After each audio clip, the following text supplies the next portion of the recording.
boy sure is improving. I wish he'd spend as much time on his schoolwork as he does learning to sound like some animal. That might come in handy someday. You never can tell. How'd it sound, Pa? Well, it's still sounding like the wolf has only got 2 legs, but it's sounding better. Did it scare the horses? Nope, but when I answered you back, I didn't scare them either, so don't feel bad. I reckon they knew it wasn't a wolf because they couldn't smell one. I reckon so. How long till we get home, Pa? Israel, for about the 10th time. 2 more days if we don't lose a wheel or something. We only got 2 more nights of camping out. I hope we only have 1 more night of camping out. If we're not going to camp out tomorrow, where are we going to stay? Well, Fort Howard, if the Colonel's got some place for us to stay there. Shucks. What do you want to go there for? For one thing, your mother would like to sleep under a roof for a change after camping out for all week. I thought you liked camping out, Ma. I enjoy it now and then. But I wouldn't recommend it as a way of life. Are there going to be any kids for me to play with? Well, I doubt it. But I expect you'll survive 1 more day without somebody to entertain you. And why don't you take this little pot and run down to the creek and get some water so your mom can start cooking? Sure, Pa.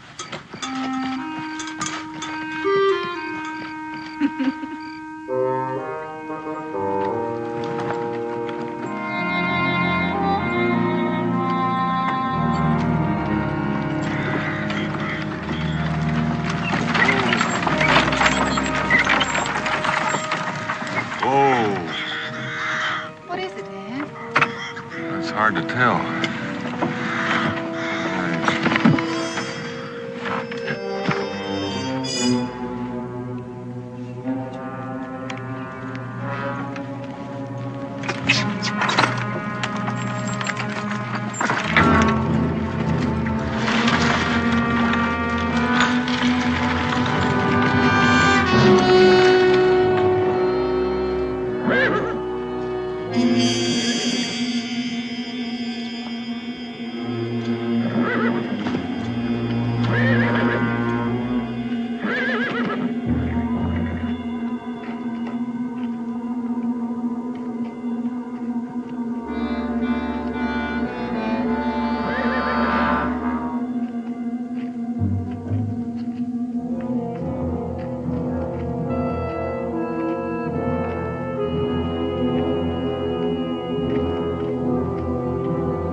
That rifle down.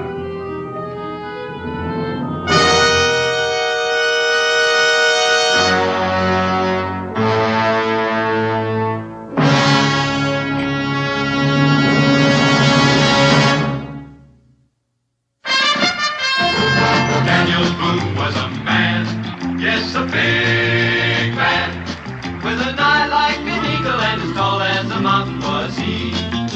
Daniel Boone was a man, yes, a big man. He was brave, he was fearless, and as tough as a mighty oak tree.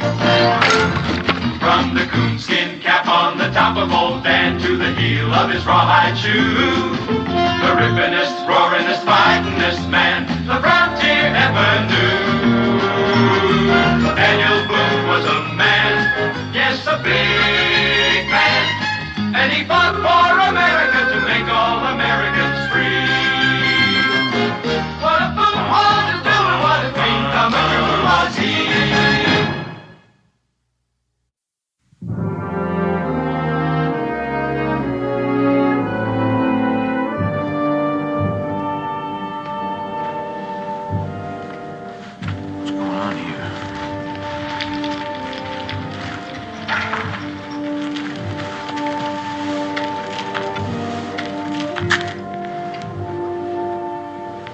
Where'd you come from? We're just passing by. appreciate it if you'd ask your friend to put his rifle down. It's liable to go off. Put your gun down, Hanks. You told me to challenge all strangers.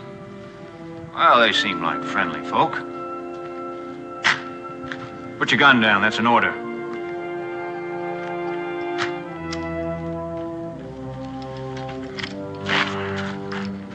You'll have to excuse him for being edgy, but you can see what happened here. There's only 5 of us left. Colonel Howard? Gone, and the other officers. I guess it's my command now, if you call 4 men a command. When'd they hit you? Daybreak. Killed 10 men in the first attack, got the rest in the second. They quit when they drove off the livestock. Likely that's what they were after. How come the 5 of you stayed on? Well, as you see, we've got some burying to do.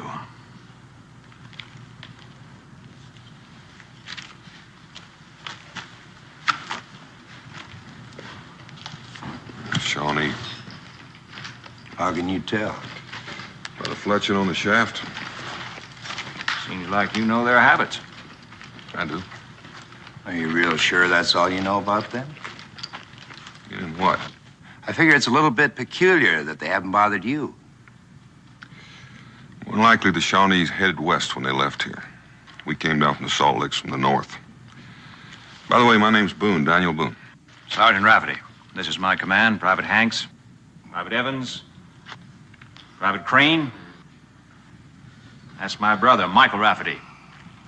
Likely to meet my family. Fun. Rebecca. My wife, Sergeant, and my son, Israel. Pleasure meeting you, ma'am. Son, you figured on spending the night, Mr. Boone? That was our plan. Well, we'll try to make you as comfortable as possible. Thank you, Sergeant. You men see if you can fix that gate so it'll close.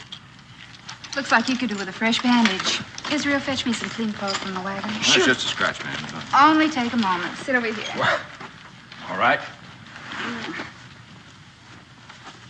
Have to be looked after. That's a bullet wound. Some of them had guns.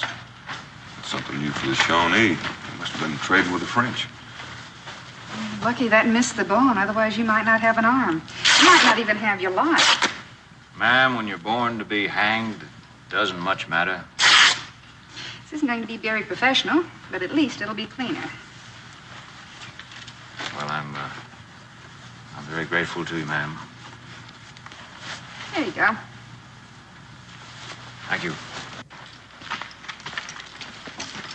Well, there must be something else I can do. Well, the fact is, ma'am, we don't know very much about cooking. Oh, well, if you'll have one of you men show me to your supplies. Well, I can do that. You go back to guard duty. Evans, show the lady where the supplies are. You two go back on burial detail. I can lend a hand with the burying. Oh, that won't be necessary, Mr. Boone. I want to show you your quarters if you'll step this way. You seem to know this country pretty well. Well, it's my home. This your guardhouse? No, we kept fresh meat in there when we had it. Can I look? No, it's dark down there. You might hurt yourself.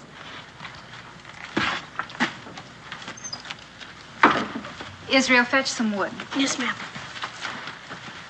Sure am looking forward to that home cooking, Mr. Boone. It's been a long, long time. Well, when we get to Boonesboro, we'll send some relief back to you. Thank you very much, but hopefully we'll be on the trail ourselves tomorrow morning. Well, you're welcome to go as far as Boonesboro with us. Might just do that. I'll think about it. Those are your quarters over there. I hope you'll find them suitable. Well, thank you. I'm sure we will. Better tend to the horses first.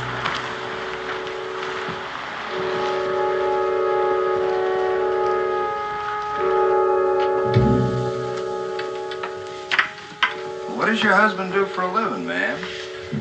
Trapping, mostly. He's a guide and a surveyor.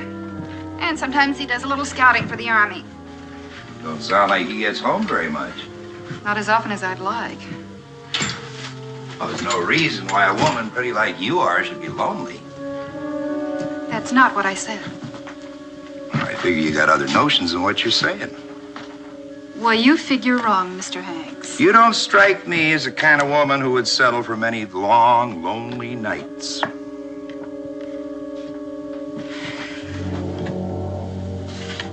You're in my way, Mr. Hanks. Now, Willie's the name. If it was me, I'd let those traps rust. And you'd love every blessed second of it.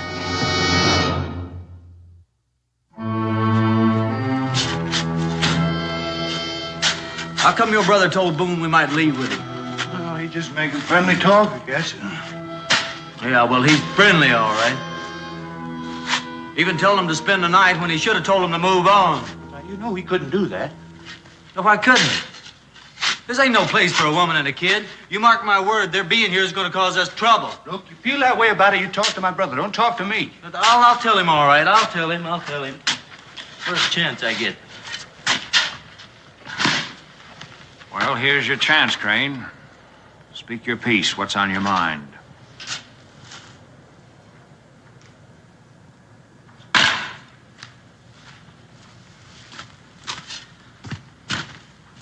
About Boone. What about him? Well, you're getting friendly with him, even telling him he can spend the night with us. What do you expect me to do? Drive him off at gunpoint? Well, you could have got rid of him some way or other. No, you ask him in. I'm surprised you didn't tell him what we're after and then offer him a share of it. Are you through, Crane? Yeah, I'm through for right now. You're through from here on in. From now on, I'll decide who's thinking, talking, or asking for the five of us. Is that clear? Suppose you tell me why I can't do my own thinking. I'll tell you why. Because you haven't got the brains to pour water out of a boot if the directions were on the heel. Now get back to work. Sergeant, you've been ordering me around real good the last year or two. Now, that shoulder board don't mean nothing to me no more, so don't you tell me what to do. Get on your feet, soldier. Now, do we understand each other? All I'm trying to say is that all of us agreed not to leave here till we got what we were looking for. Who's leaving? Well, you told Boone. If we don't find what we're looking for by tomorrow morning, Boone can leave and we can make some excuse to stay. And have live witnesses. Witnesses? Witnesses to what? All Boone knows is there was an Indian fight here. You don't think he'll get suspicious if he stays around? He'll be more suspicious if we don't let him stay. Find anything? Did you find anything, Crane? Evans, what are you doing here? You're supposed to be guarding Boone's wife and the boy. Well, Hanks is taking care of things there, Sergeant. I just want to get back to my duty. You left Hanks alone with the woman? She ain't alone, Sergeant. The kid's with her. Since when did that ever stop Hanks? Now, who's right? Didn't I tell you there's going to be trouble? I told him there's going to be trouble. I just told him that. Dig! Come on, Crane. Let's get out of here. Will this be enough? Yes, son, that's plenty.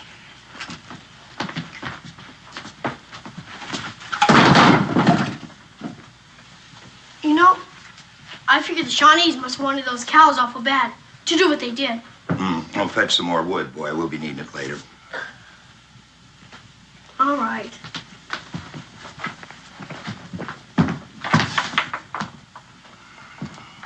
Well, ma'am, this is going to be quite a supper. Fresh biscuits. Thank you, ma'am. Private Hanks, I'd like to have a word with you, please.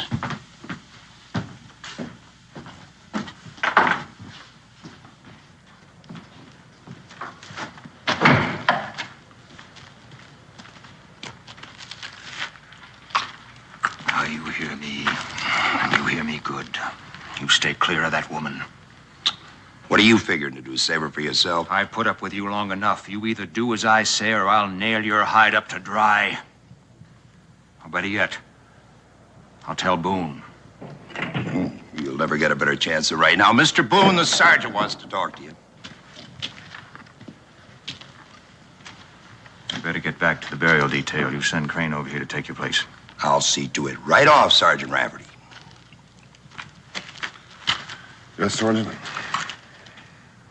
Oh, Mr. Boone, I was just wondering if your quarters were suitable. We'll sleep well, thank you.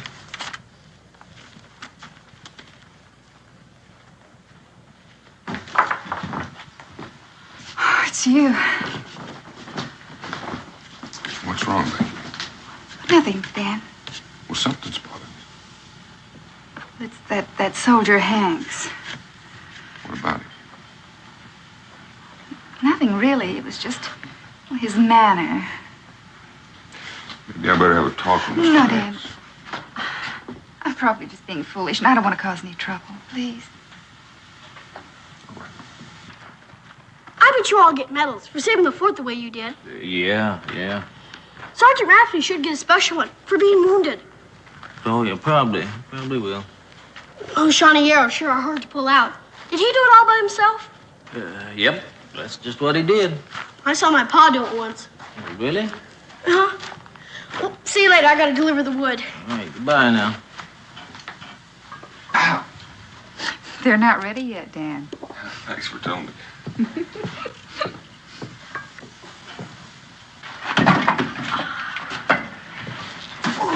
We're not done yet. Let's see. Need anything from the wagon, Ma? No. You can get me a bucket of water. Oh. Dan, will they be finished with the bearing by morning? Imagine so. Why? Nothing, except I'll be glad when we leave. We'll be leaving whether they're finished or not.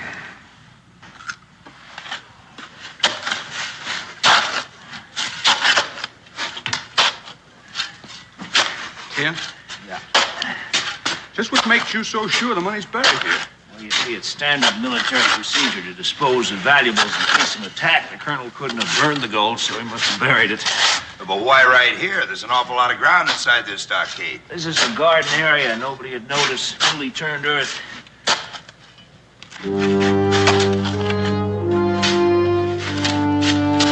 Watch it. Well, Mr. Boone, can I help you with something? Well, my wife threw me out of the kitchen, so I'm just leaving it around for a while. Well, you know how these women are. By the way, what time is supper? Oh, I figured it'd be an hour at least. Good. I'm sure tired of that digging. How'd you like to join me in a drink? Don't mind if I do. I got a jug hidden over there. Come on.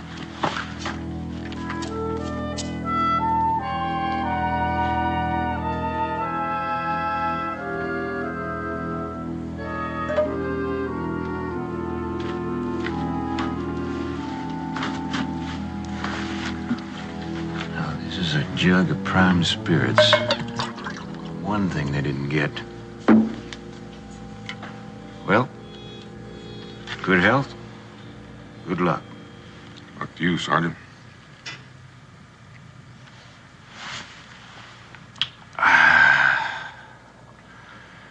Well, frankly, I feel I've already had my luck, considering I'm still alive. I was wondering about that. How many Shawnee were there? Who knows? They were coming over that fence so fast, couldn't tell. 100 or more, at least.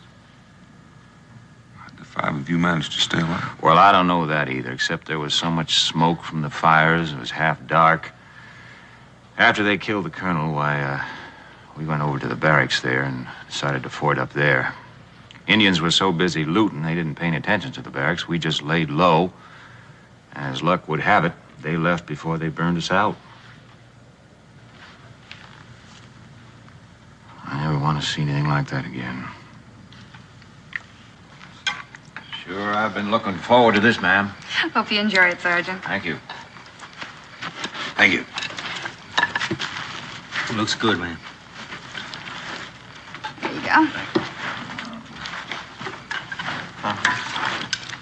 Israel, I want to see you finish every bite on that plate. Yes, ma'am. You like your biscuit? Mm-hmm.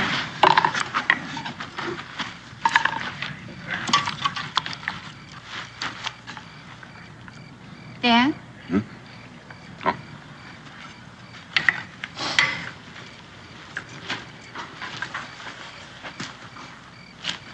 Something bothering you?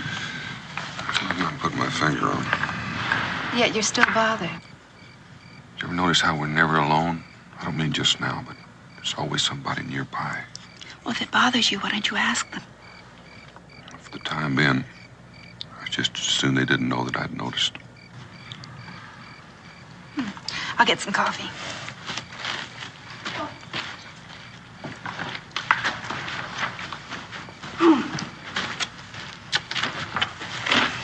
Like another biscuit? No, thanks. Why don't you give it to Sergeant Rafferty? He needs it more than the others. Why, with that arrow wound in him. Arrow? Sure. Mr. Crane told me all about it. He even pulled it out all by himself.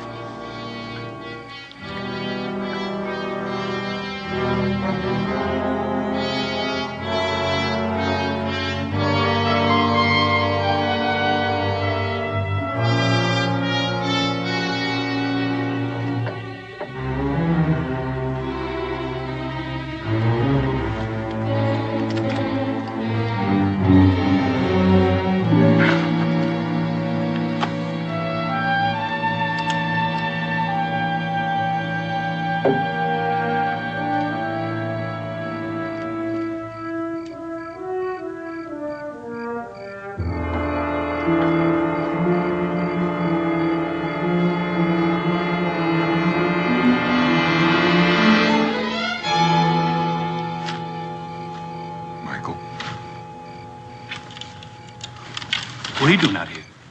Why don't you get some rest? I can stand guard if you want. What are you doing out here? Well, I just keep wondering if those Shawnees are going to come back. Oh, you don't think they're apt to do that, do you? I mean, I heard they wouldn't fight at night. Why are you standing guard? Well, I'm just carrying out orders, sir. Mr. Boone, if I was you, I'd step back inside there. I reckon the sergeant's just concerned about my wife and son. Yes, sir, he is. He's concerned about him. I mean, that's why I'm posted here to make sure nothing happens to him during the night. Your brother's a very thoughtful man. Night, Michael. Night.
Digging. I'm digging. I want to get the colonel buried. I'm digging. I don't want him found down there in the cellar. All right. Evans, get down here. Take his place. Oh.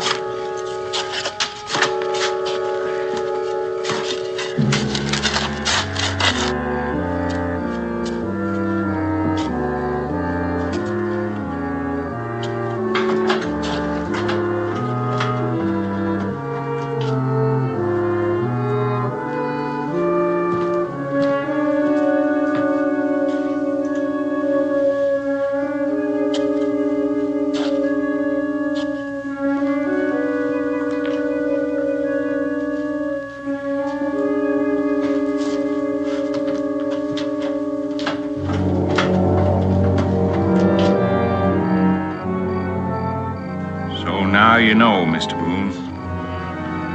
Why did you have to be so curious?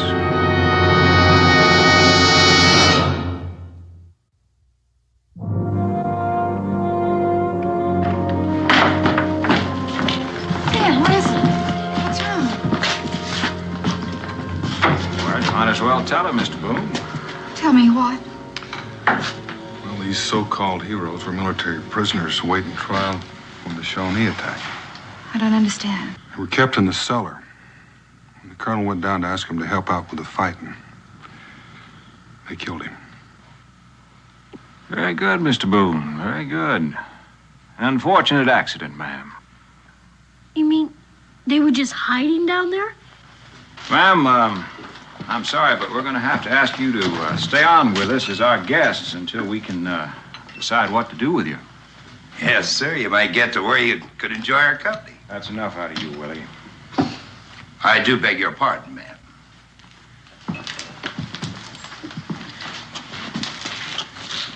We're going to get back to Boonesboro soon. They just might come looking for us. We have no desire to stay here very long, Mr. Boone.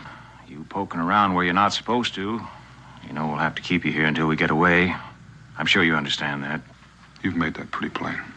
We'll get you out of here as soon as we can, but in the meanwhile, you won't try to cut and run out, will you? I'm not a fool, Sergeant. I wouldn't leave my wife and son here with you. Well, I'm delighted to hear that. That'll make it a lot easier on all of us. Boy, since you're awake, why don't you, go on out and get some firewood for the fireplace, huh? Michael here will see that you don't get lost. You two fellas get back to your day. Is that what you're waiting for? The bearing to be over with? Ma'am, we are looking for an Army payroll that was delivered here 3 days ago. Colonel, unfortunately, buried it, or we would have been long gone before you got here. What are you going to do with us? As I say, we haven't had time to talk about it or think it over, but I just had a thought standing here. Maybe I can make a deal with you. How would you like to guide us up to Canada? Would that interest you? My wife and son go free? You know, you look like an honest man, and I trust you. But I don't trust you that much. You might get us out there and lose us in the bush. No, sir. Your family goes with us, or there's no deal. Why don't you think it over? You'll have to excuse me because we have a lot of work to do now. Ma'am, I wish you a good evening, and if there's anything you need, Mr. Hanks here will be waiting outside.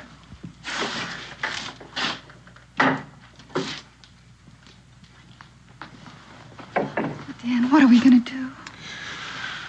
Well, time's on our side until they find that payroll. But they're bound to find it sooner or later. Then I'll make a deal with them to guide them to Canada.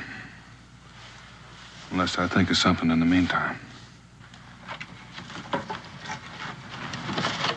You asked me, it ain't hid back there. What ain't hid back there? Don't worry about it, big ears. You just get some more wood. All right, soldier man. I think I'm gonna take me a look in that direction. All right. Come on. You're just getting lazier and lazier. You can help.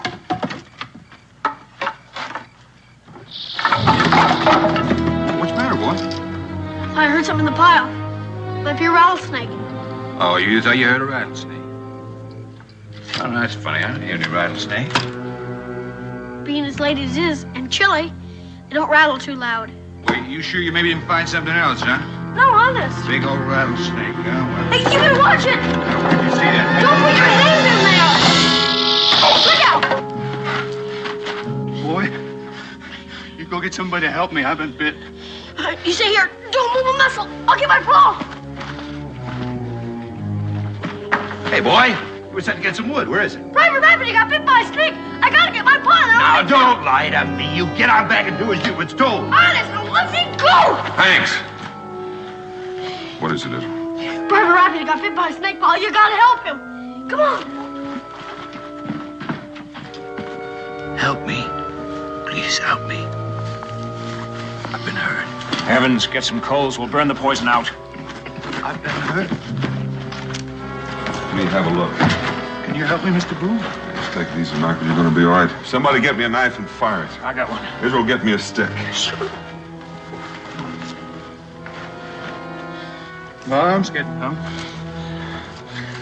Well, you better hope it stays that way. Hurry up with that knife. Coming. Sergeant, hold this stick. And hold him steady till I get through past there.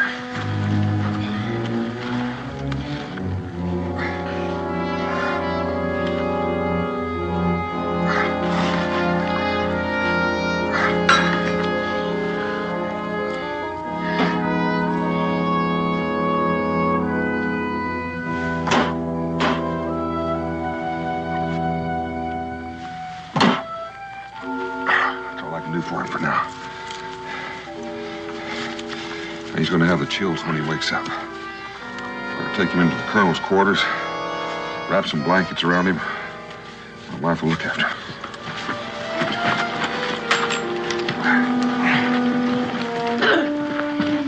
You saved my brother's life. You didn't know him anything? It didn't matter about anything. Man needed help. He was going to die. Sure. Paul once fixed a broken leg of a Cherokee that was after his furs. Now they're best of friends.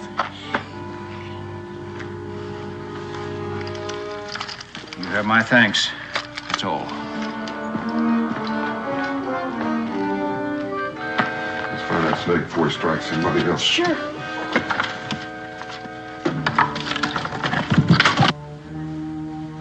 I guess I owe you my life.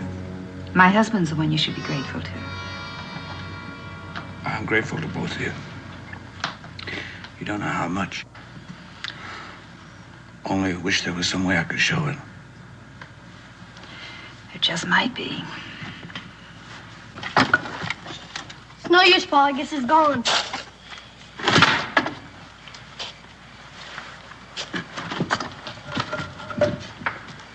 Israel, Yes, Paul? you were the one that went after the wood. Uh-huh. Well, why was it that Michael's the one that got bit? Well, you see, he thought I found something.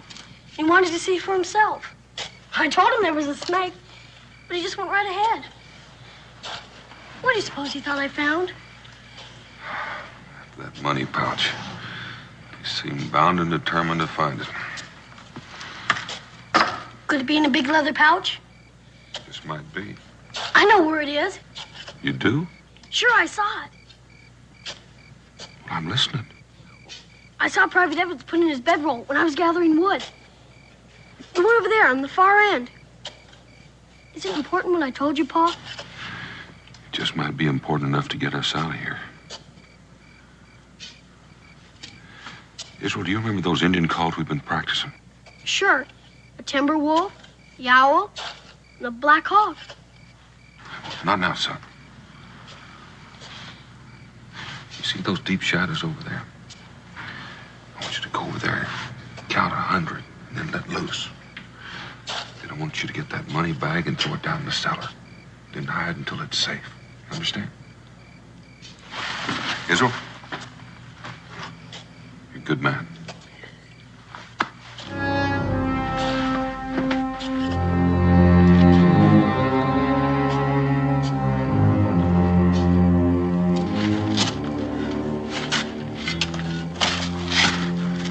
Now I've seen everything. First he saves Michael's skin, now he's digging his own grave. The sooner we find what you're looking for, the sooner we'll get out of here.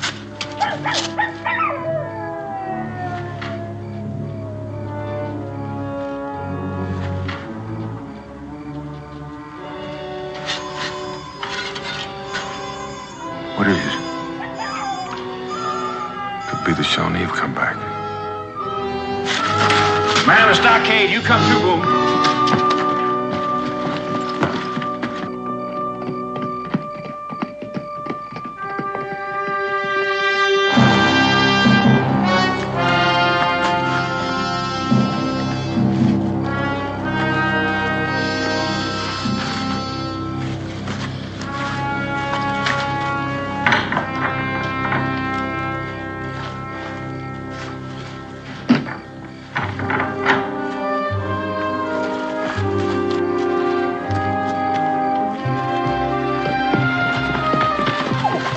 Young man, what are you up to? Pa said something about divide and conquer.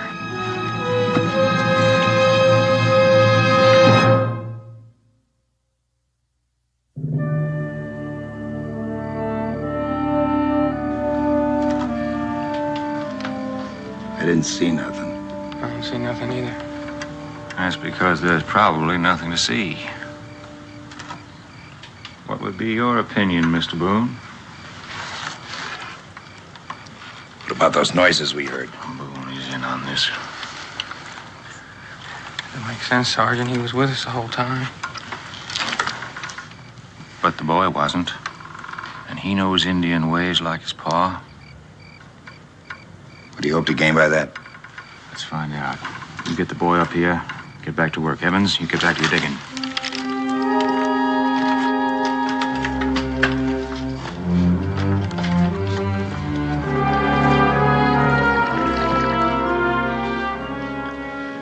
He's gonna die. We should get it over with. Means one less to share the money with, doesn't it? Means more than that. We can't afford to stay here too long, and who knows when he's going to be in any shape to travel. Crane, Sergeant wants to see the kid. What does he want to see Israel for? Ma'am, I didn't ask. Israel, be... It's all right, Ma. Pa's out there.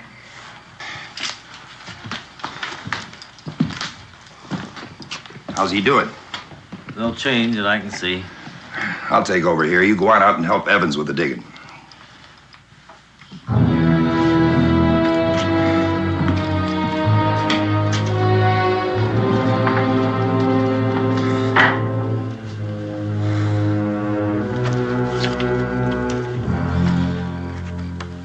You wanted to see me, sir? Yeah. Well, I'm here. What do you want me for? Why'd you do it, boy? Do what? Make those noises so I'd think the Indians were out here?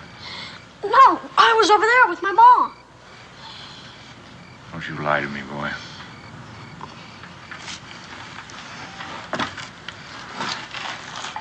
Since you are an Indian expert, Mr. Boone, maybe you could stand up here for a little while. Anything you say, Sergeant. Yeah, well, you stay put. I'll be watching you.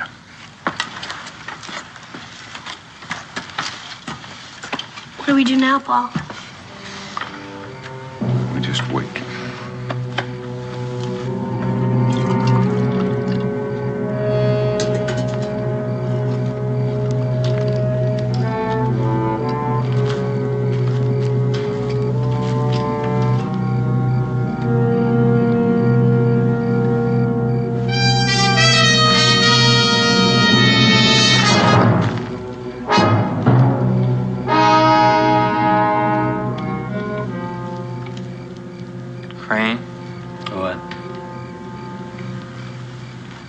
How long you been here?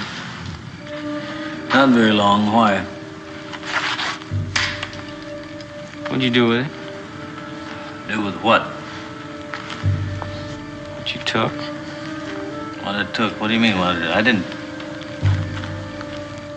take anything. Well, that don't make sense to me, Crane. Cause my left ear is underneath my bedroll when I come back. It's gone. Well, just suppose you tell me what you're looking for, and maybe I can help you find it. Now you know what I'm looking for. Crane, now I'm gonna blow your head off, so you might as well tell me where it's hid. Have you gone out of your mind? Put that gun down. I see what you want, Crane. Now you tell me where it's hid. Maybe we can share it. Oh, the payroll, huh? So you've had it all the time. You ought to know, Crane. You stole it from me. Well, I didn't steal it. I didn't even see it. Well, if you didn't steal it, who did? That's a good question, Private Evans.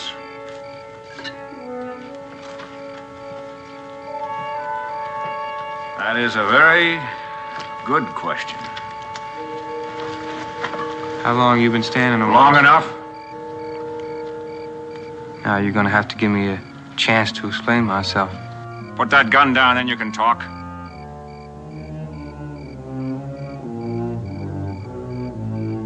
Yes, sir. Well, you see, sir, I hadn't had the money very long when Boone started yelling Indian. So I figured I'd better put it in a safe spot. But I meant to give it back to you.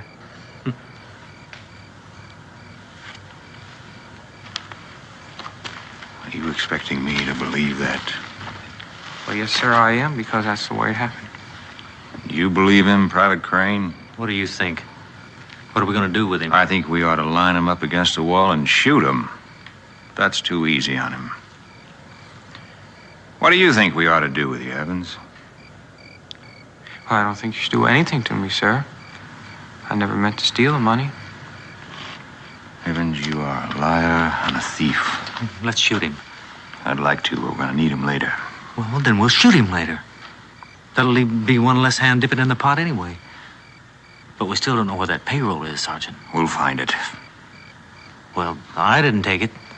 So that only leaves Hanks and your brother. They didn't take it either. Well, who did? That's a good question to ask Mr. Boone.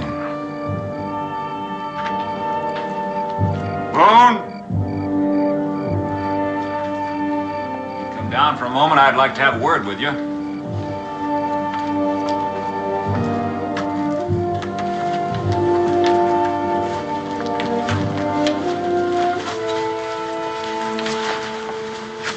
That was a good plan. What plan? Those Indian calls to attract our attention. Sounded like Shawnee to me. They weren't Shawnee. You know it, and I know it. Come on over to the campfire. We'll talk about it.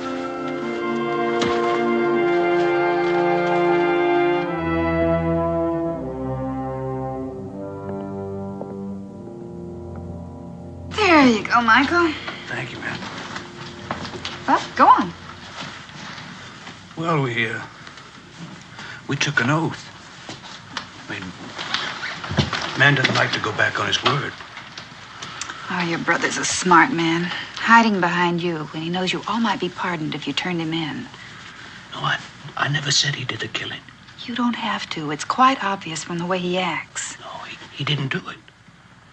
He didn't. It was Hank's. Well, Tim got himself shot trying to stop him.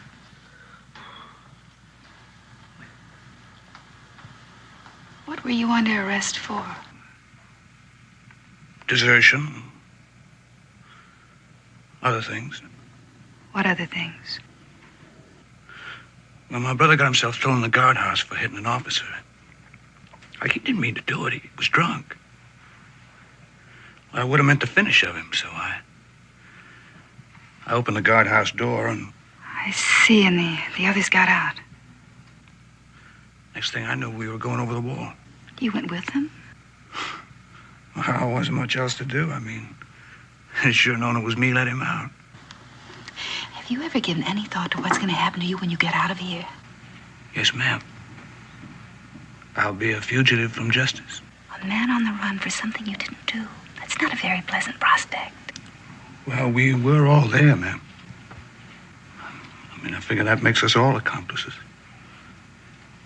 We're bound together. And you'll all hang together. No. Nobody's gonna hang because nobody will tell.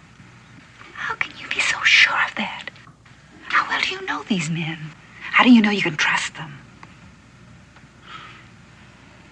Well, I don't really know any of them very well. Except my brother. What's on your mind, ma'am?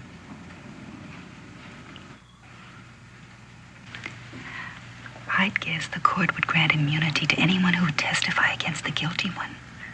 And there might be a reward for the return of the money. No. No, it's too late for that. It's too late for me even to help you. Even if I wasn't in any shape to do it. Michael, you can talk to them. Maybe one of them.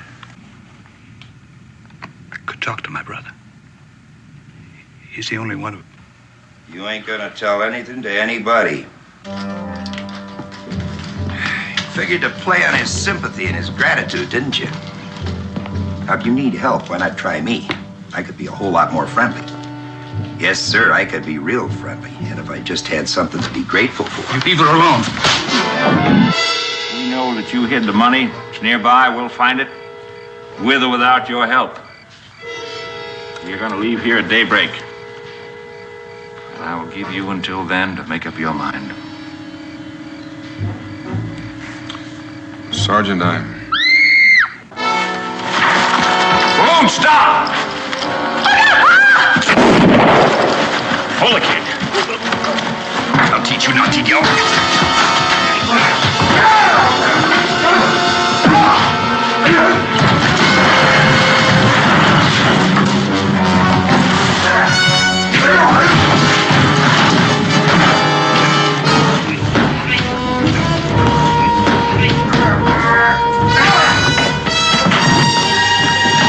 That's enough, Boone.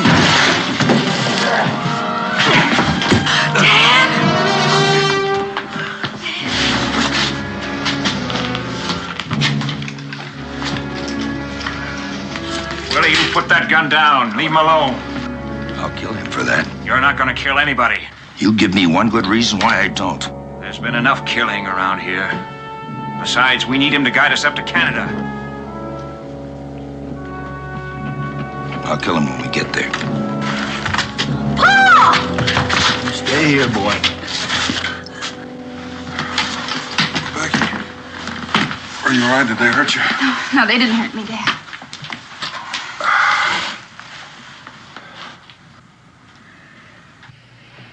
Come on, Boone. No, it can wait. Boone? Would you leave him alone? Can't you see he's hurt? He's all right, ma'am. I didn't hit him hard. Mr. Boone, we decided to wait until morning for your decision, but since we're all here now, let's settle it. Where did you hide the money? I told you what the deal was. My wife and son go free. I'll show you where the money is and guide you to Canada. And I told you you have nothing to bargain with, not if you care about your family. Sergeant, I don't believe you'd hurt either one of them. I wouldn't. But I'm not sure of Willie Hanks here. It'll be a pleasure, Mr. Boone.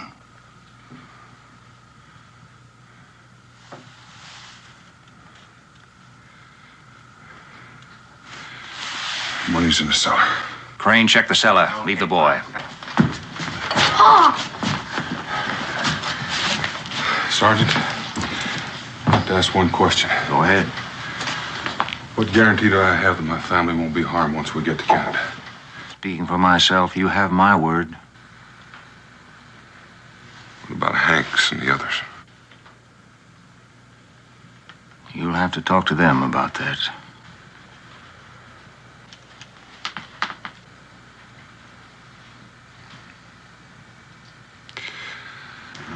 Looks like we'll be going to Canada. Hold it right there, Mr. Boone. I need you. But I don't need you that much that I won't kill you. You won't do that either. You've already fired that once, remember?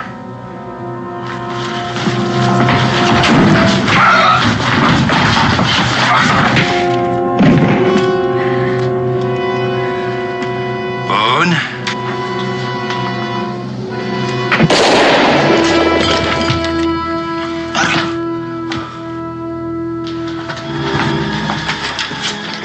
Becky, stay back.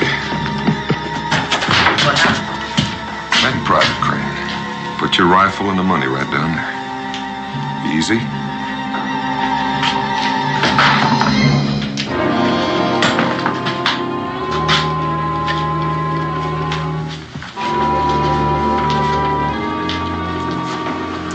Jim?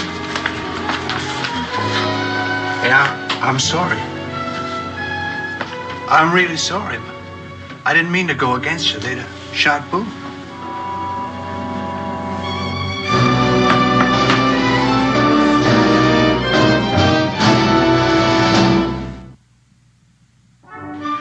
I'll be so glad to get home. There's two of us. Just think, we've only been gone a week. Some weeks are longer than others. This is one of the longest I can remember. How you doing, soldier? Just fine, Mr. Boone. Thanks to you. Well, I'm the one that owes the thanks. Hanks had me dead centered. Mr. Boone, you think the courts will go easy on my brother? They will if I have anything to say about it. And he will. I was just thinking, you're the only man I know who can say the luckiest day of his life was the day he was bitten by a rattlesnake. All right, Israel. Let him go.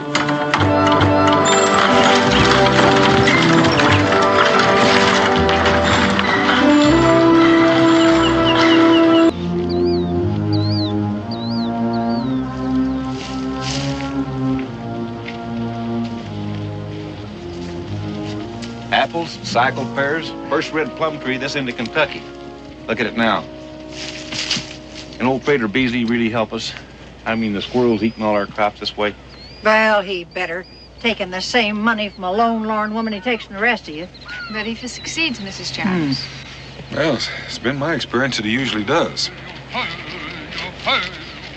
Most times by some outrageous means. Well, what in the blue blazes is that caterwaul? Well, that's a Papagano spirit song. Hail! Hail! Hail! Hail!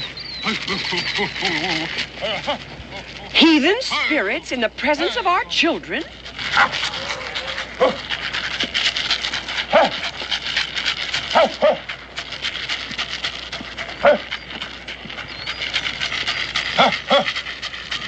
You know what must be done. We visit every house. Take positions and I will start the sacred hymn. Brother Bingham says he wishes him with that imaginary bear here. Bingham, Mr. Dobb is that bear that got wrote up in the good book for reading the boys that bothered the prophet Elisha. Mr. Dobb doesn't take too kindly to being referred to as an imaginary bear. I think we do better in the eyes of the Lord to suffer in humility than to accept the aid of a heathen. And you would if you could see my sorghum patch. Well, it do seem that when the Almighty sends a plague, he ought to rain somehow to get us shut of it. You Hines boys ain't got a piece of property worth the almighty two plague. Well, no, ma'am, but you never know where lightning will strike. Hey!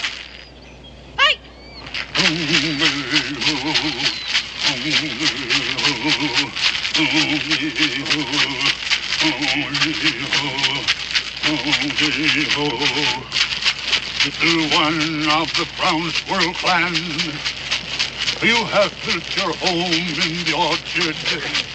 You must find new home. Do you know what he is up to, Dan? I think I do. We visited every house. Bang of the bobcat band, bang in the darkness, is coming to your home.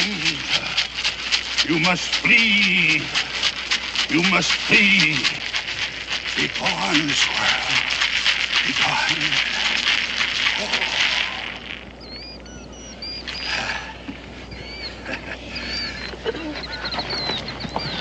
Listen, you old fraud, if you think I'm going to pay out good money for a show like that, you... Sir, by tomorrow morning, there won't be a squirrel left in the whole neighborhood, I promise. Well, how can you be sure? Oh, it's just plain everyday witchcraft. Saul calling on the witch of Endor couldn't be more sacrilegious. The only way he could get in touch with the good Samuel, if I recall my scripture. Oh, blasphemy!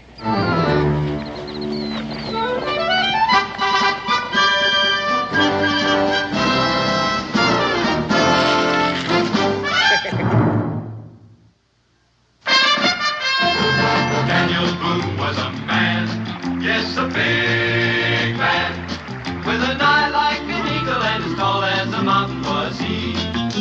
Daniel Boone was a man, yes, a big man. He was brave, he was fearless, and as tough as a mighty oak tree. From the coonskin cap on the top of old Dan to the heel of his rawhide shoe, the rippin'est, roaring'est, fighting'est man the frontier ever knew. Daniel Boone was a man, yes, a big man, and he fought for America to make all Americans free. What a Boone was to do and what a clean thumber true was he.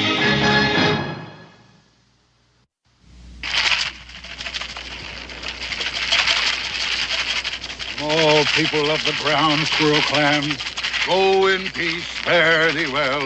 Go in peace,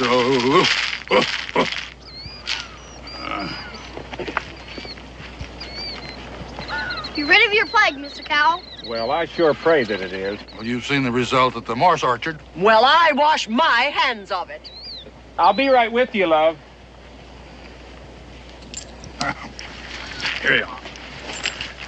What's that, Mr. Dobb? Yeah, my sentiments exactly. What's Mr. Dobbs' opinion? Well, Mr. Dobb says that if the Lord made us all in his own image, that some of us has slipped a little bit. We're going to your house now. There wasn't no sow and she lived in the sty. 3 little piggies had she.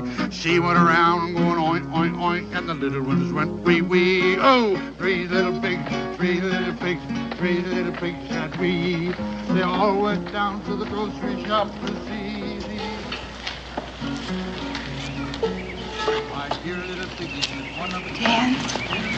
Dan, are you going to tell him?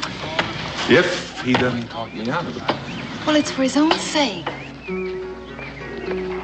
The three little piggies, they up and down, they died as a little sea. From trying to say, oink, oink, oink, when the others say, wee, wee. A moral is this little tale, a moral that's easy to see. She waddled around, oink, oink, oink, oink, and the little one said, wee, wee. Pretty, huh?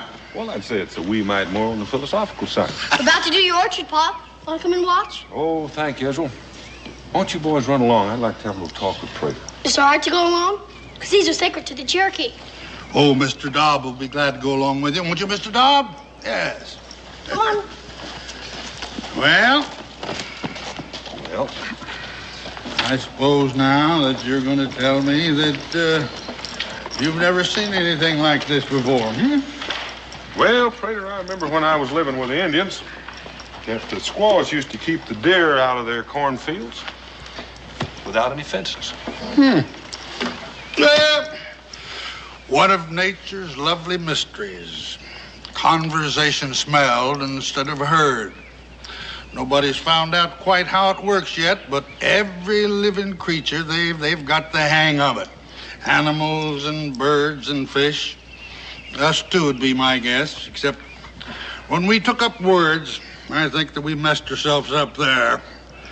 But wild things, they make welcome to their friends and they warn away their enemies. Bobcat must to scare away ground squirrels. Them little varmints gets one whiff of it, and they say to themselves, if that devil is a-scratching at our nest, we better set sail for New America. Well, I just hope they don't push you on board their boat. By Mrs. Grace? Well, Mrs. Grace is not the only one you've offended with your falderall.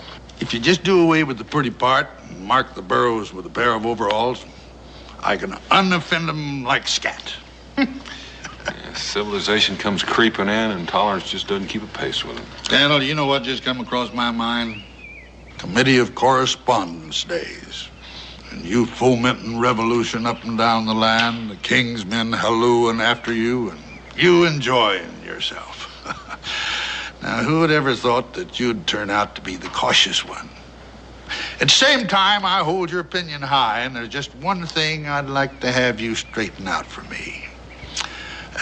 Them Indian women keeping their corn free of the deer. Now, just how'd they go about that?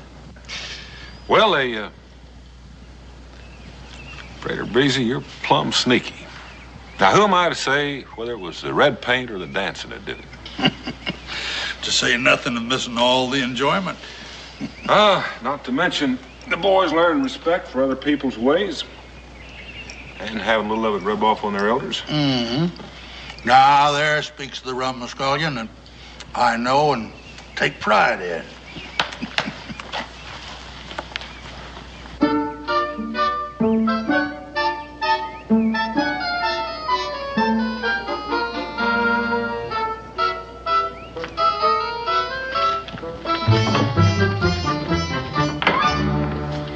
I'll be with you in a minute, ladies. Just come on in, look around. In the meantime, you might find something you want. We are calling on you as the magistrate. Now, say, you Hineses, step away from the judge's bench. Most your grandchildren are going to have to wait. Now, Mrs. Grace, what miscreant are you charging? Prater Beasley. Prater Beasley? Prater Beasley.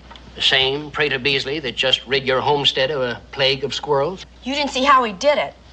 We did. First time, leastways. It was pure blasphemy, and it involved innocent children. You know, that's what Bingham means to say.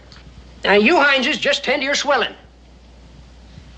Now, Ms. Grace, I am a little weak on law, but a bull ox on equity.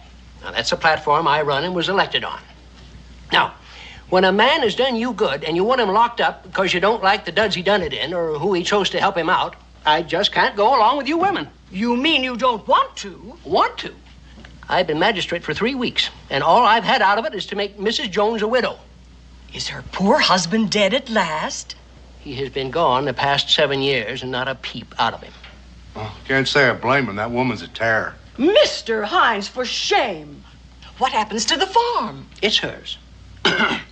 Miss Jones? Widow Jones, poor dear. In 30 days, she puts a stone up in the churchyard, and everything he had is hers. Come on, S. I ain't finished yet. Now you are. Come on. Well, that'll clear some of the air around here. Has she ordered the black for her mourning? Nope. And there's one widow I don't expect to sell her none. She's probably so overcome with grief she's forgotten the proprieties, poor thing. We'll go and call on her. You drunk up half my rum. Ah, what's a gill of rum to a man on the point of becoming rich? Shh. Huh? Remember what I said the other day? Lightning is striking, we'd have fields and plagues just like everybody else. Well, it's happened. The widow Jones is a rich widow. She's gonna need a man to protect her. You gonna marry her? Yes, when the good Lord handed out the brains in our family, he sure did pass you by. Well, any fool can see you're a born husband. Now, you listen here. Mom always said... Now, look, I'll be right beside you to advise you and help you, and we'll share just like we always have, huh? Now, come on.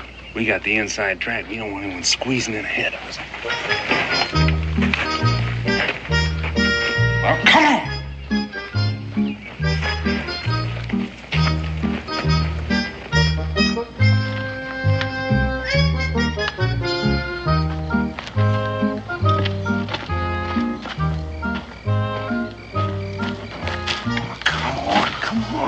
What do I do?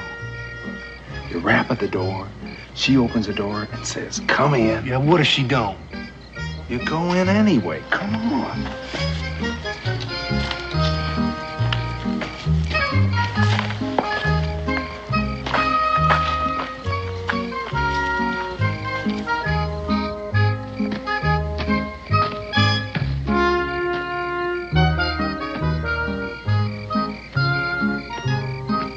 Here, give her these. Women like them when they're getting courted. Look, as soon as you're inside, you shut the door. Then you put your arms around her like this and tell her that you've come to woo. Our Sunday coat's kind of tight. That's the way it's supposed to be when you're dressed up. Now go on.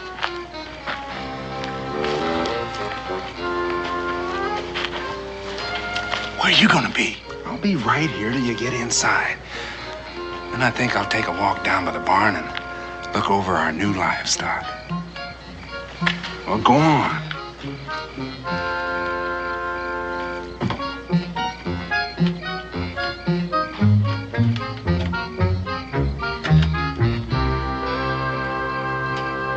Megan, I'm right here. Don't be scared. Come on.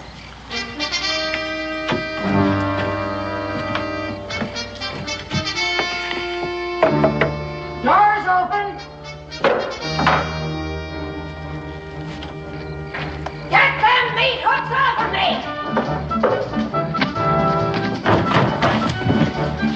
And stay out!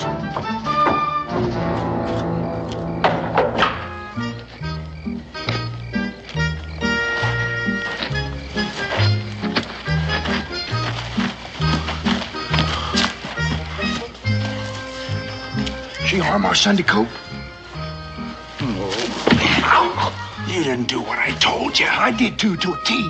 She just don't cotton to being rude, not by me. Now what are we gonna do? You don't remember anything, do you, Ass? Well, some things I do, Bacon. Remember Prater Beasley witching them ground squirrels? You think he could witch her? Witchery's witchery. That's what Mama always said. And that's what you and me is gonna do. Come on.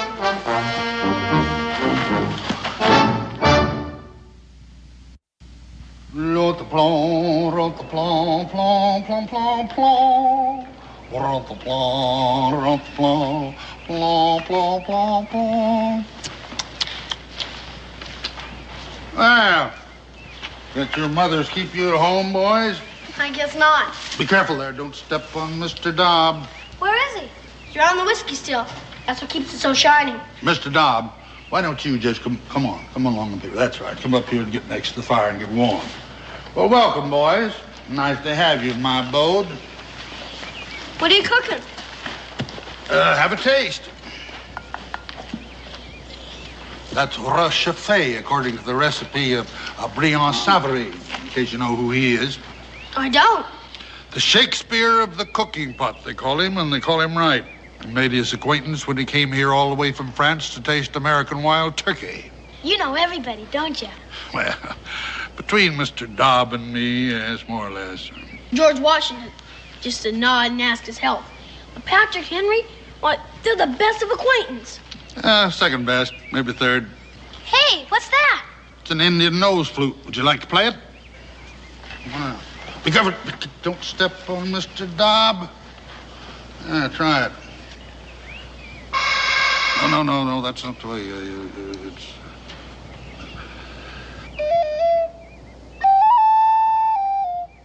It's an acquired taste, unless you were Indian born, which you were not. Here's something a little more fitting for your education. Play the one about our Polly. What's up, Mr. Dobb? Mr. Dobb says if I continue to scandalize you young'un with unrespectable singing, that he may have to consume some of your elders to save my careless neck. No, I'll sing an ancient song in honor of Mr. Dobb. But of course you deserve it. He's modest withal.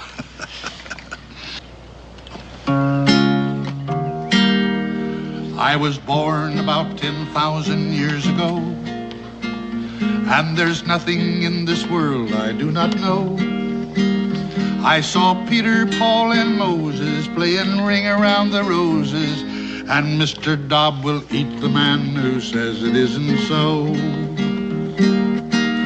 I taught Solomon to say his ABC, showed Daniel Boone the road to Kentucky, and while floating down the bay with George Washington one day, I happened old Methuselah to see.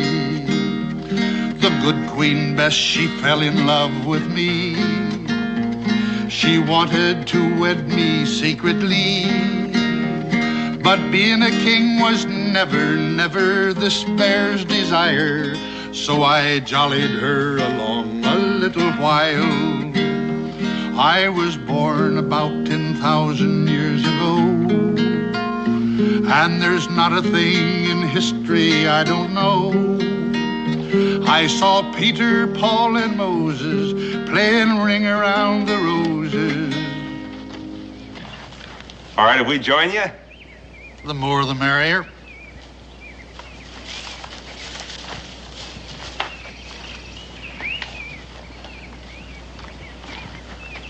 All this stuff magic? Well, there's a lot of magic in everything, even being alive. What'd I tell you? Something I can do for you? Well, now, maybe you can and maybe you can't. It's private. We're Predator Beasley's helper-outers. Well, the fact is, Brother S is getting himself married. To the widow Jones. No, she's not officially a widow yet, is she? Close enough for getting wooed. Well, if she says so, I guess it's all right. Well, there, see now. There you put your finger on the rub. Oh, you mean she says no? Well, she don't quite know our intentions yet in full. She throwed me out when I smooched her. There ain't nothing funny in that. She played hob with our Sunday coat. That's why we need the hex. What? To win her farm and affections. Oh, you mean a love filter? Yeah, that's it, a potion. I'm afraid that's a little out of my line. With all this stuff and the way you magic them ground squirrels? Now listen here, Prater Beasley. I've heard you say with these two ears how Patrick Henry come to you when he was courting his Sarah. Now, is that the truth, or were you just lying? Well, if it wasn't for Prater Beasley, Patrick Henry'd be a lorn bachelor today. Well, Ann? Well, this is not exactly Patrick Henry, you know. Oh, you mean because you think we're poor? Show 'em, baby. Yeah. Does this look like cap in hand? Are we coming as beggars? Well, I must warn you, sometimes this stuff kicks back. Kick back? How? Oh, he's just trying to scare us off. You can't scare us, Prater Beasley. Us Hineses are like iron. You just get in there and mix up that potion. Very well. Just a minute.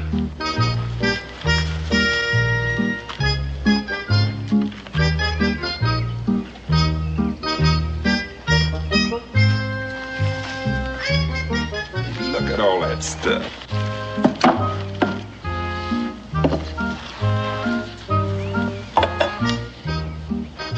How do I make it work? Well, 3 drops in her tea, and then you sit with her after she drinks it. 29 straight evenings, that is, until Mr. Jones's tombstone is ready to be put up in the churchyard. What if she don't let me? She'll have drunk the potion, wouldn't she? She can't help herself. Is that gonna be like Patrick Henry's? Ah, you're a different man. But you guarantee it'll work, huh? Well, that's up to you. Slip up one evening and you'd have better never started it. Now, we'll do our part, all right. You just take care of her and we'll have no troubles.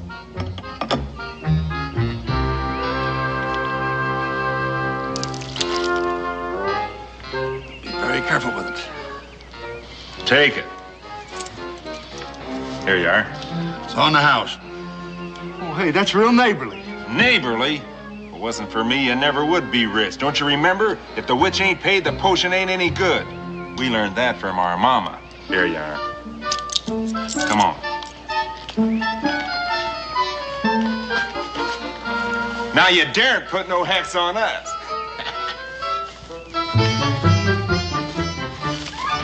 Do you think that would really work? Well, I'll tell you, Israel.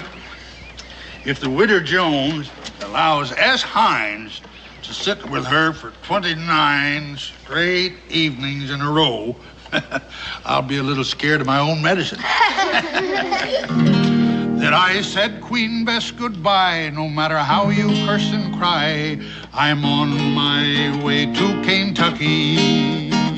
I was born 100,000 years ago, and there's nothing in this world I do not know. I saw Peter, Paul, and Moses playing Ring Around the Roses, and I'll shoot the man who says it isn't so.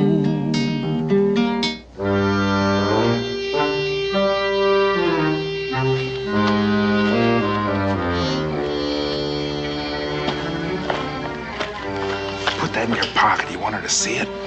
How do I get it into her teapot when she ain't looking? What do I say to her this time? We'll spy out her temper.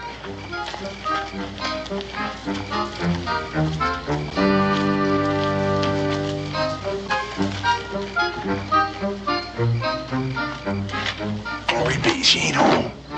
How do I woo her? You sneak in and sneak the potion into her teapot. Well, what if she comes back? I'll give you a signal, and you flip out the window before she comes in the door. Now go on, I'm watching out for you.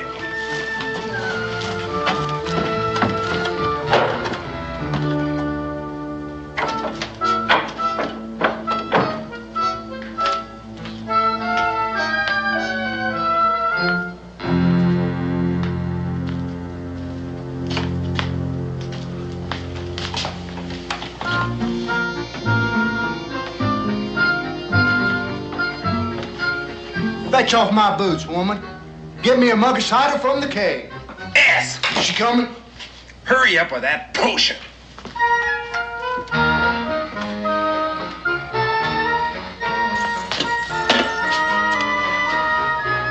1, 2, oh my good Lord.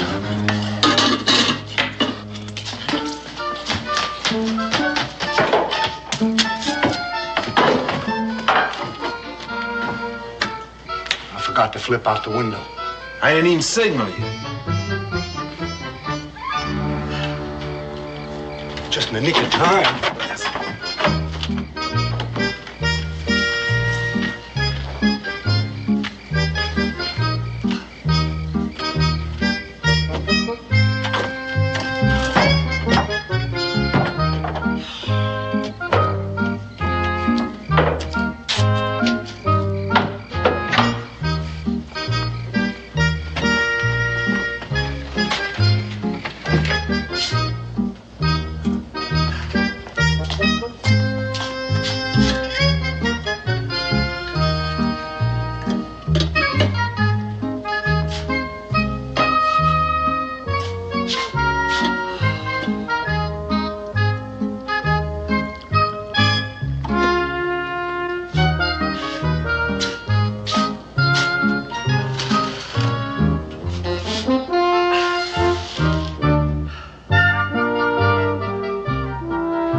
teapot. All the better. Now you don't have to mess with no flowers. Go on.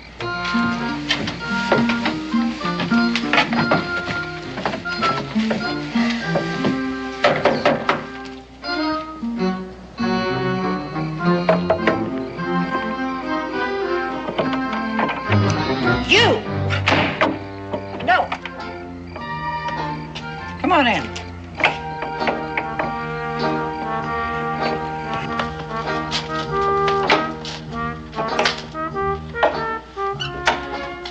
You look like a husky young feller. Huskier, a shade better. Yeah, one that could pull his weight in the traces. And I don't mind what people say about you. The farmer gets me, he's gonna get a pearl. I don't mind neither. What's happened is the wall of my well's caved in. Well, I got on our Sunday coat. And if it ain't dug out tonight, my critters will go dry in the morning, leaving me a poor woman. That's terrible awful. The tools are leaning right outside. You can leave your Sunday coat in here till you're done. No, I'll have to come back for it. Wait a minute. How much do you think you're going to get out of me? That is for a sorrowful, near-bereaved woman. Oh, it ain't money I want out of it. And what in blazes do you want? Well, I want to sit here and drink tea with you for the next 29 straight nights.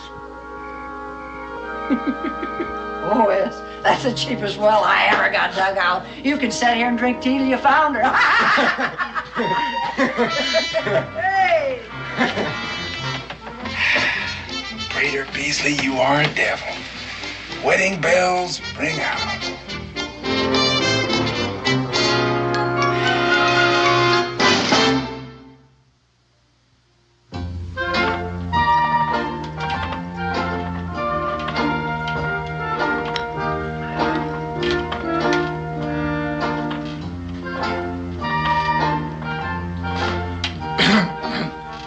What was that?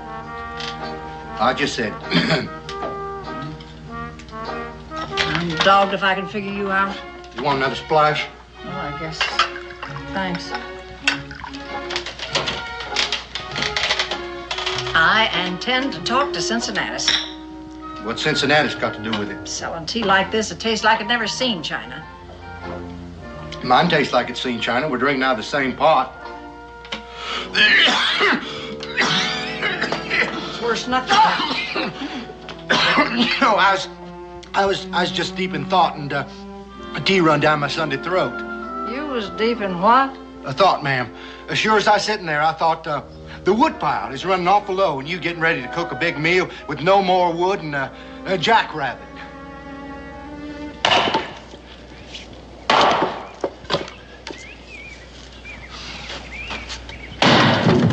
Hey, watch where you're throwing our wood, will you? Brother Bingin, I'm worried. Now, what do you find to worry you? Well, look, the sweat on my brow. I done worked up a blister. Well, when the widow asks, you gotta do, for the time being, anyway. That's it. She didn't ask. I just opened my mouth and offered it. You know, Brother Bingin, I think that potion's working on me at the same time. Oh, that's plain impossible. We're drinking out of the same teapot, ain't we? Did the witch lay a hex on you? Not that I know, anyhow. The witch don't lay a hex on you. The potion can't harm you. Now, you ought to know that by now. I'm still sweating like a horse. Wooing fever, we call it. Never lasts past wedding bells. Tonight's the night you pop her the question, and tomorrow morning, all you want to do is just sit around and rock and get waited on.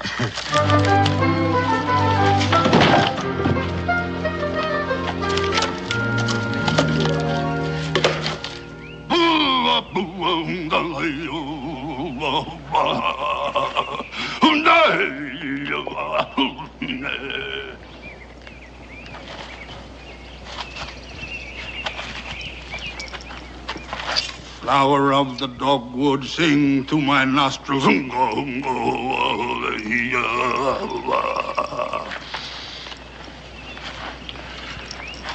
Black gum. What's this medicine good for? The ague.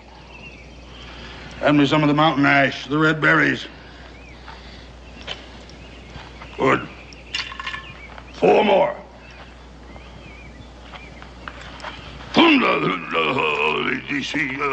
Red like the fire.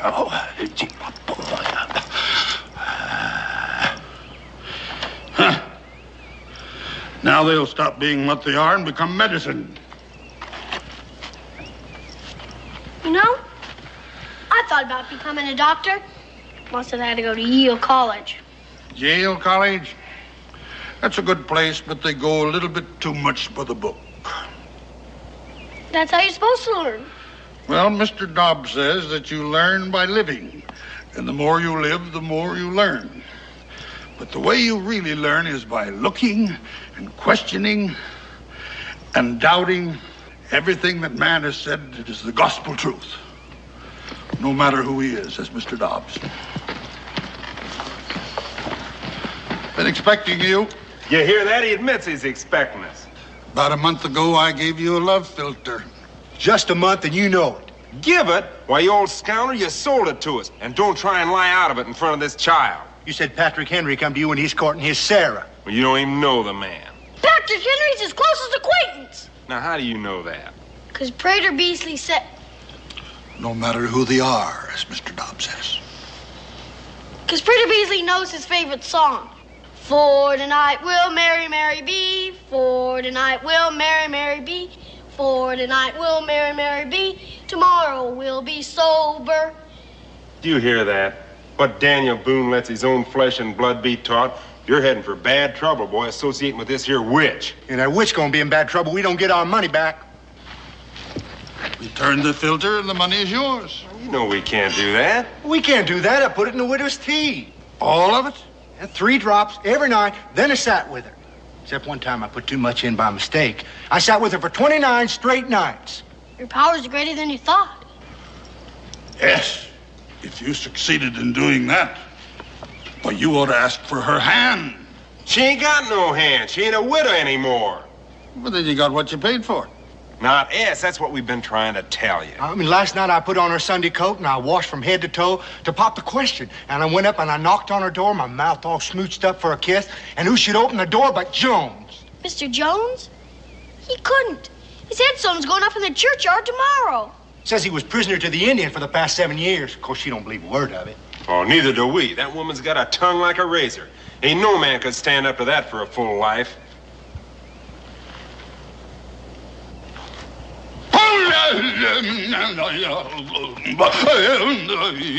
There's nae luck about the house, says Sister Jones awa. There's nae luck about the house with Mr. Jones awa. No luck when he's gone. What do you mean by that? That, as Israel puts it, my powers are greater than I thought. I compounded a filter that brought a man from the grave back to life. What's that, Mr. Dobb? Oh, Mr. Dobb. He likens me to the prophet Elijah, restoring the widow's son to life. Jones wasn't dead. Well, even if he was, it was our money. Well, why don't you collect from him? What, from Jones? Yeah, you said he reaped the benefits. Well, yeah, come to think of it, he went... Ow! Ain't it enough he hexed us? Don't let him twist your mind as well. Now, look here. I was a share in that fortune, and I'm holding you responsible. And Boonesboro's got a magistrate these days. Now, what good's that gonna do us? Old Cincinnatus wouldn't even hail him up for Mrs. Grace. Ending a plague of ground squirrels is not against the law. Yeah, but cheating is. Against the law and equity as well. Hey, you hear that? He admits it. We got him. Yeah, what made him agree with us? He's got some cadoodle up his sleeve. No, he ain't. He hexed us after we paid him. Now, that's against the witch's book. That puts him in our power. We're gonna hail you into court. Yeah, you rue the day you frauded the Himeses.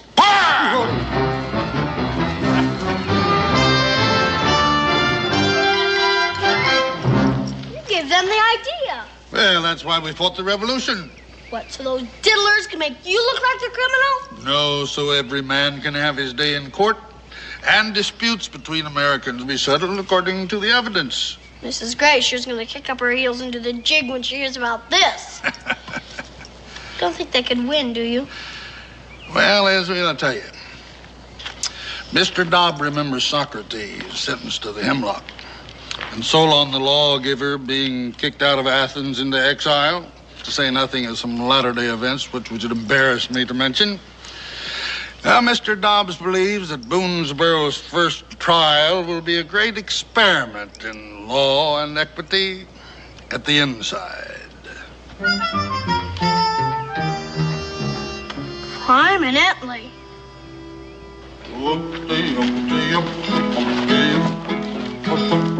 There wasn't no sound. She lived in the sky, and 3 little piggies had she. She waddled around going oink, oink, oink. And Profane music at a time like this. Don't bite him, Mr. Dobbs, not on the first day of court. Don't worry, Mr. Hines. Justice will triumph. I wish I could be sure of that, Mrs. Grace. He'll get his comeuppance. Come on, Dad!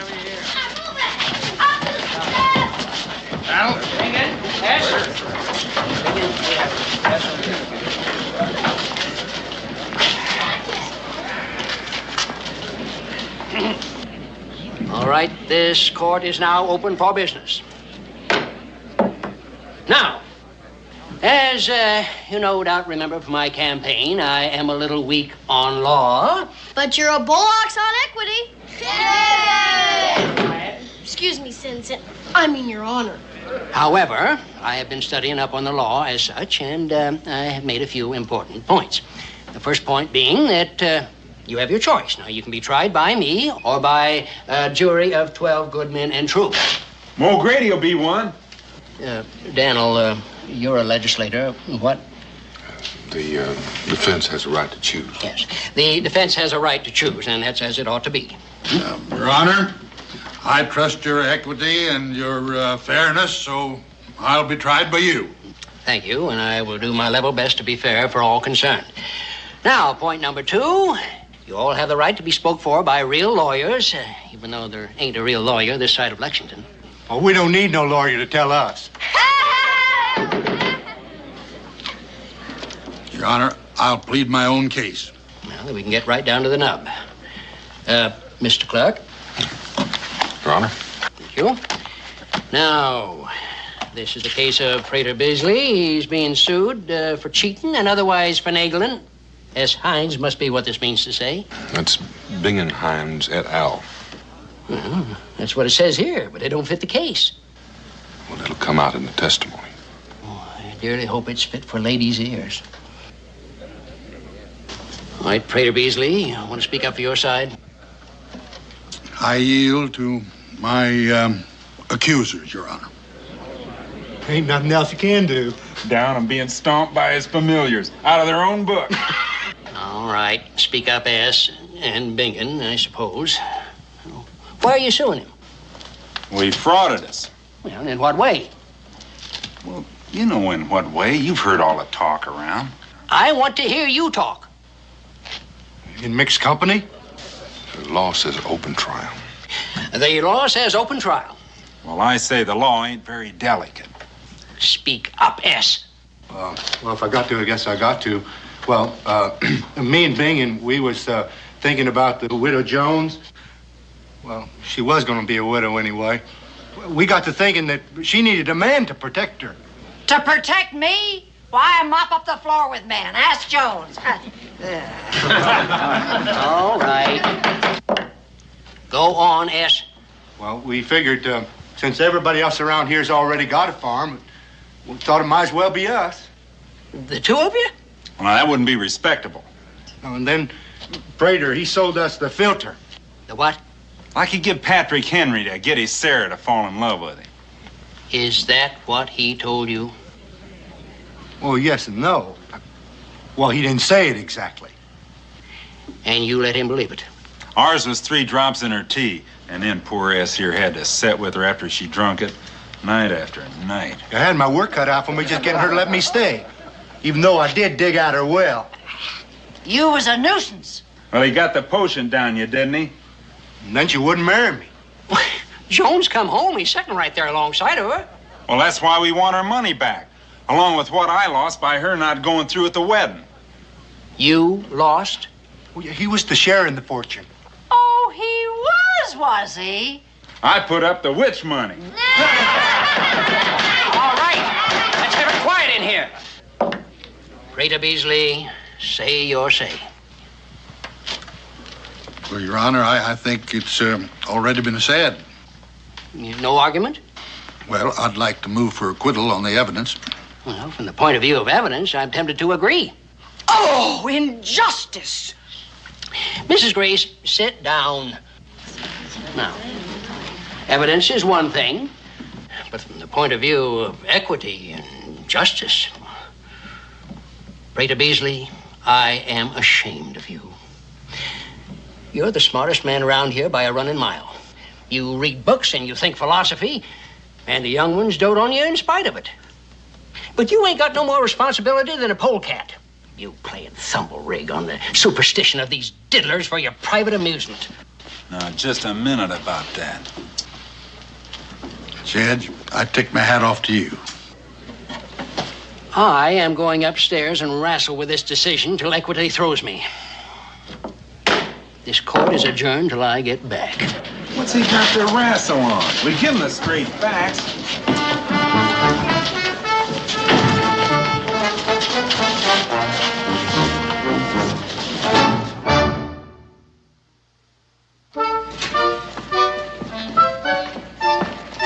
I thought we had the case won when he admitted we had equity. Equity? That's just talk. That whole crowd's in cahoots. Need a miracle to win. If we had enough money left, we'd get Prater Beasley to work up one for us. Just let me think, will you? How long can it take that man to arrive at a simple fact? Well, he may not find it that simple. Mrs. Boone, you are a woman. We all should take a warning. 7 great towns in Greece, 'tis said, claimed Homer's birth when he was dead, through which alive he begged his bread.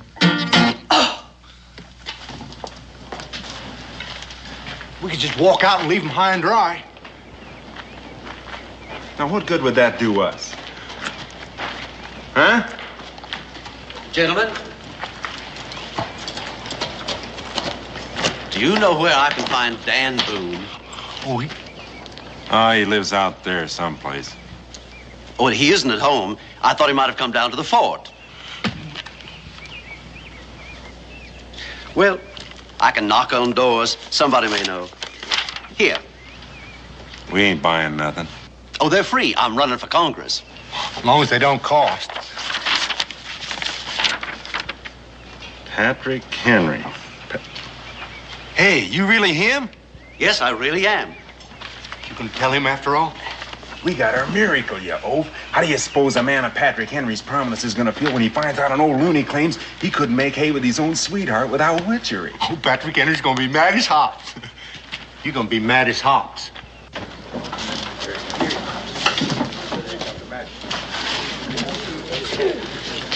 I am done wrestling with my decision, and I half wish I'd lost.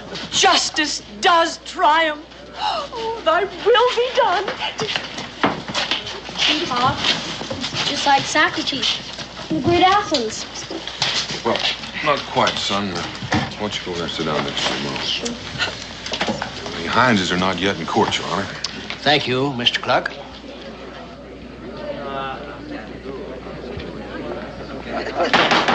Court's in session. Now let's have some order here. Hold on! What? Hold back your decision. We got ourselves a new witness. His word's better than his bond. That this here polecat frauded and diddled just like he done us. Sit down. Done for and finished, ain't you? And you're in cahoots, can't stop it anymore. Sit down and be decorous. Your Honor, if I may, before the court proceed. Dan! Pat! Patrick! Becky! Oh. See? Patrick Henry. What are you doing here? I'm running for Congress. I hope I can count on your support. Well, you don't need to ask. I can even make a speech for you. Well, with Daniel Boone orating for you, I guess you'd have no use for me and Mr. Dobb. Prater Beasley, why, you old polecat. Is Mr. Dobb with you? Just 1 inch and you'd have stepped on him. Oh, Mr. Dobb, I am so sorry. He doesn't know his own strength anymore. Israel? Israel? I used to know you. I know. I was a lot smaller then. Thank you. I'll remember that next time. This court is in session. I do apologize, Your Honor. An unexpected meeting with dear friends. Say, you are the old loony that's on trial here. I am that self-same old loony. Your Honor, Prater Beasley has not engaged me as his counsel, nor would I expect him to, but as a friend of court. Now, hold on. What kind of friend is that? Amicus curiae. Your Honor, may I speak? Now, go ahead. I'm as curious as anybody else. Your Honor, if not for Prater Beasley here, I'd be a lorn bachelor today. That means he didn't diddle them. Well, whatever Prater says is apt to be the truth, no matter how outrageous. I will not believe it. Oh, madam, picture me, a young fellow, head over heels in love, and tongue-tied as a bashful coot. I'm sure you must remember from your own courtship. Well, Prater Beasley gave me a filter, distilled by his genius, and I quaffed a glass about so tall. Ours is for her to drink. Well, he told you the recipe's different according to the man. Don't interrupt the congressman. You testify it worked? It hit me like Jove's thunderbolt. I took another small shot, just for luck, and staggered down to Sarah's house. I asked, and she said yes. By the way, you still have that still? Yes, and some of the finest branch water that ever trickled down a man's throat. Well, then, Your Honor. Case dismissed, court adjourned. This tavern is open for business. Kentucky wins over Great Athens!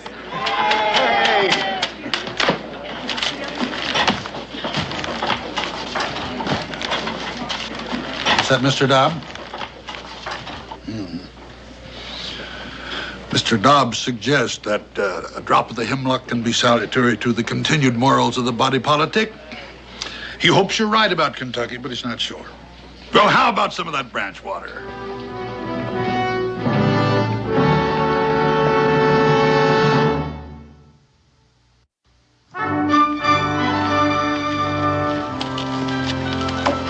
If you'd like me to draft that speech for you... Wouldn't sound like Pa.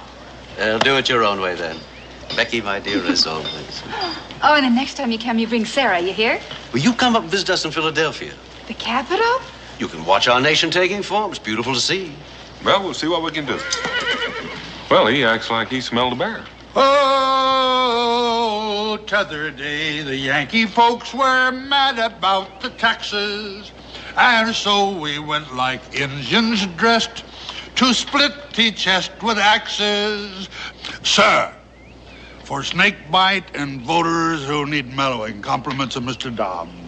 I thank you on both counts. And you thank Mr. Dobb for me, too. This is going to come in mighty handy on some of these cold nights when I'm out there campaigning for Congress. Well, I'd better get at that, too.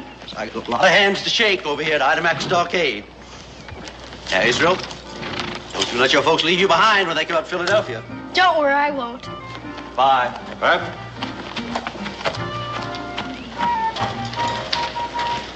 You know, I'm thinking about being a congressman instead of a doctor.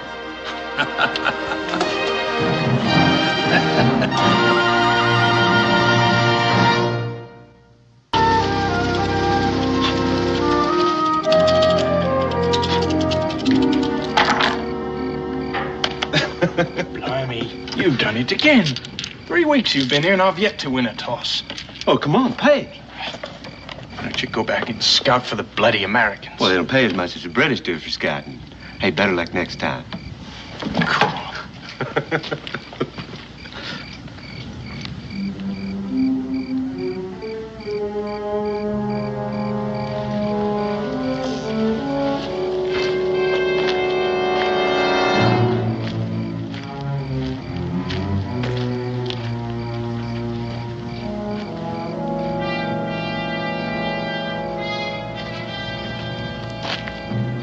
Take our land.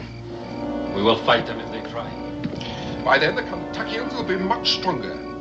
Many of your people will die. Why not fight them now? There are few rifles among us. There's little powder. We too must wait until we are stronger. It will be too late by then. Crooked Hand is respected amongst his people. We need their help. Call them together. Ask them if they will be our allies. And if they agree? I will give them many guns and much powder. I will give them whiskey that they may celebrate their victories. And I will pay them for white men's scalps. How many guns? How much whiskey? A wagon load of guns and powder. A wagon load of whiskey. Your people will be very rich. How do I know you speak the truth? Tell me where, and I will send the guns and the powder. I will send the whiskey. When you get them, you will know it is the truth. And you will believe me when I say that I will pay for the scalps when they are brought to me. I have heard you talk. In 2 weeks, my people will meet with the Chickasaw. You will send the wagons. Then I will speak with the council. It is agreed.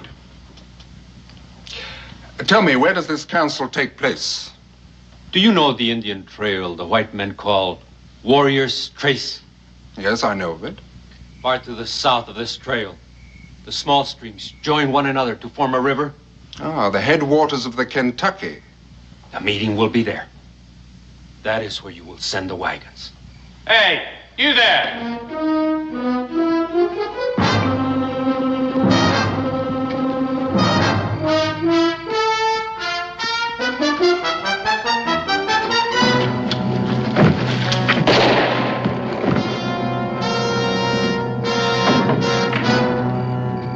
Over there, Mike.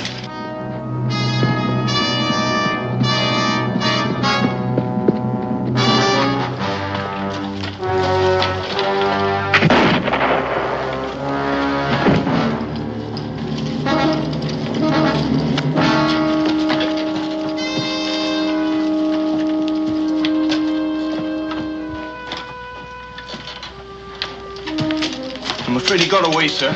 But he's bleeding badly. He can't get far.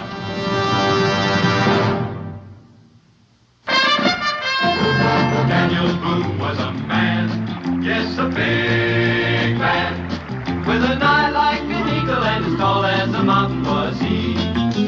Daniel Boone was a man, yes, a big man. He was brave, he was fearless, and as tough as a mighty oak tree. From the coonskin cap on the top of old Dan to the heel of his rawhide shoe, the rippinest, roaringest, fightingest man the frontier ever knew. Daniel Boone was a man, yes, a big man, and he fought for America to make all Americans free. What a Boone wanted to do and what a dream come true was he.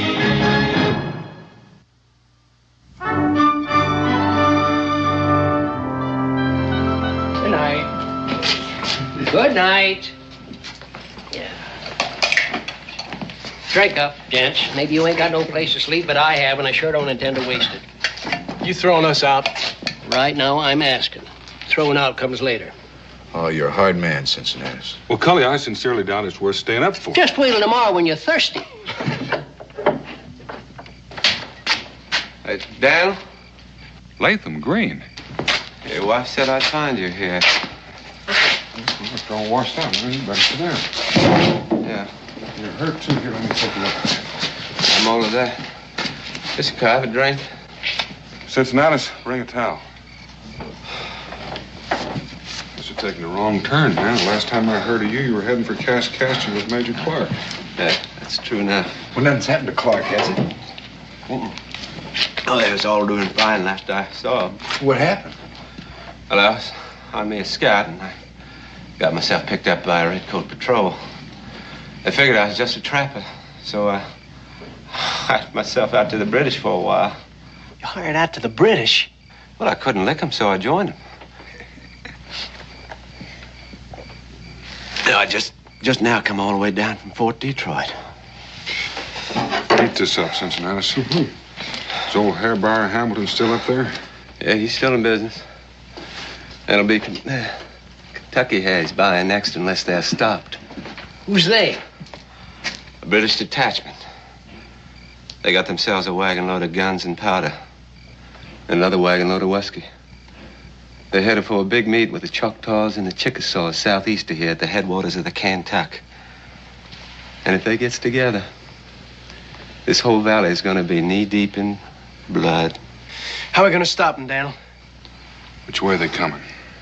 Down Warrior's Trace. I figure maybe you got 3-4 days to head them off. Head them off with what? Daniel, look. You know the country. You know, the only road goes right through Frenchman's Gorge, and there's one spot where it narrows down to where a man could almost spit across it. If a man could get there first with enough powder, he could blow the whole shebang sky high. You read my mind. Cincinnatus, how much powder have you got? Plenty. Do I hear any volunteers? Better speak up, Mason, because I think we're going.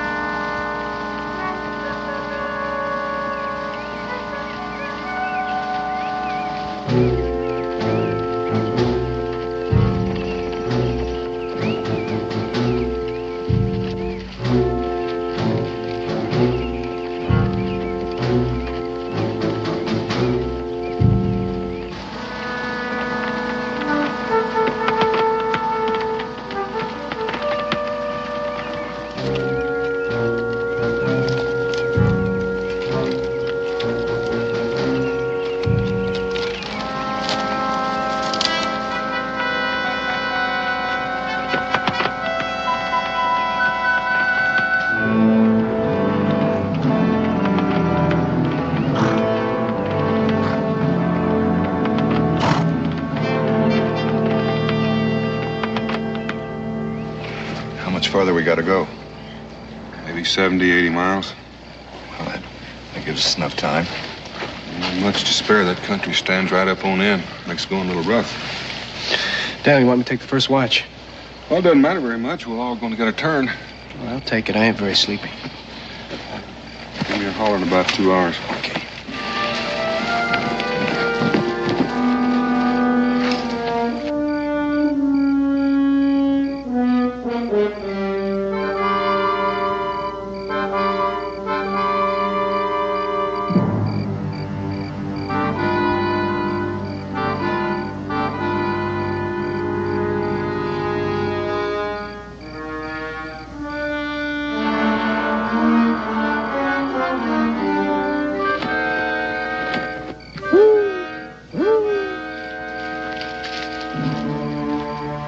I could hear you coming for 100 yards.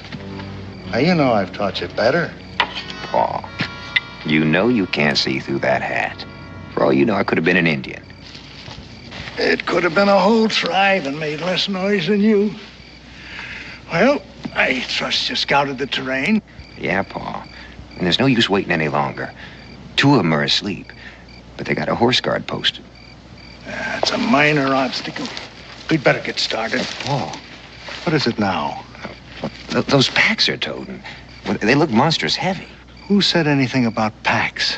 They're likely personal possessions. And stealing them would be an act of common thievery. It's the horses, lad, the horses. They're always good for sale or trade with anyone, red or white. Now, come on.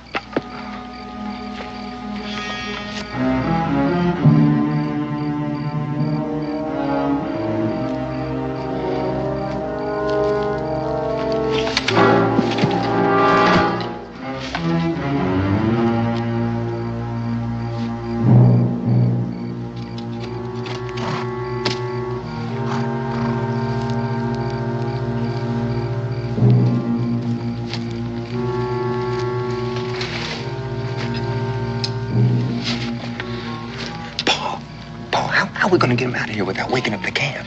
That timber's awful thick to travel through in the dark. You don't have to worry about noise now, boy. Go ahead, move out.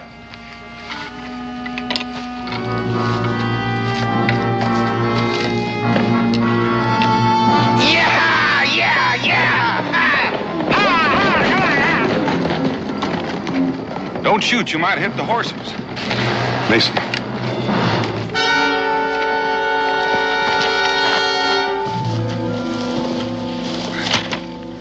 What hit me? I'm just about to ask you. I don't know. Somebody grabbed me from behind. And that's all I remember. Well, whoever did it wasn't ain't taking any chances on you waking up. Horses. They're gone. Give me a hand. We'll get him over to the fire. Oh. Grab the horses. Is it Indians? Then Indians that lifted your scalp. The way it feels, I'm not sure they didn't. Indians or white, it doesn't make much difference. Either way, we're set afoot. Sit him down right here.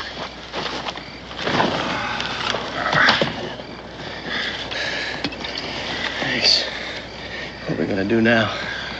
Well, we're gonna get the horses back. Dan, you sound like it was you got your brain shook up instead of Mason. The way they were traveling when they left here, those horses be in Carolina by morning. Well, there's just a chance they may figure we won't try to track them. There's any chance of making it on foot? All we got to carry is 300 pounds of powder in those packs. It's 100 pounds apiece with food and water. We'd never make it. Then I guess we get the horses back. Good. Do you feel up to traveling? You right now? We can't track them in the dark. Well, I figure they'll head down the valley for a while to put some miles between us. So we'll just start walking. When daylight comes, we'll start tracking them. Here, let me give you a hand. Dan, Mason's feeling kind of poorly. Maybe it'd be better if we left him in regard to powder and I'll go with you. Well, he's just going to have a headache for a couple hours. I want you here. You don't trust me anymore? Didn't say that. That's what you're thinking, ain't it? Because I let the horses get away? You just think you let them get away. You had outside help, but I just figured you'd like to get first crack at whoever gave you that goose egg.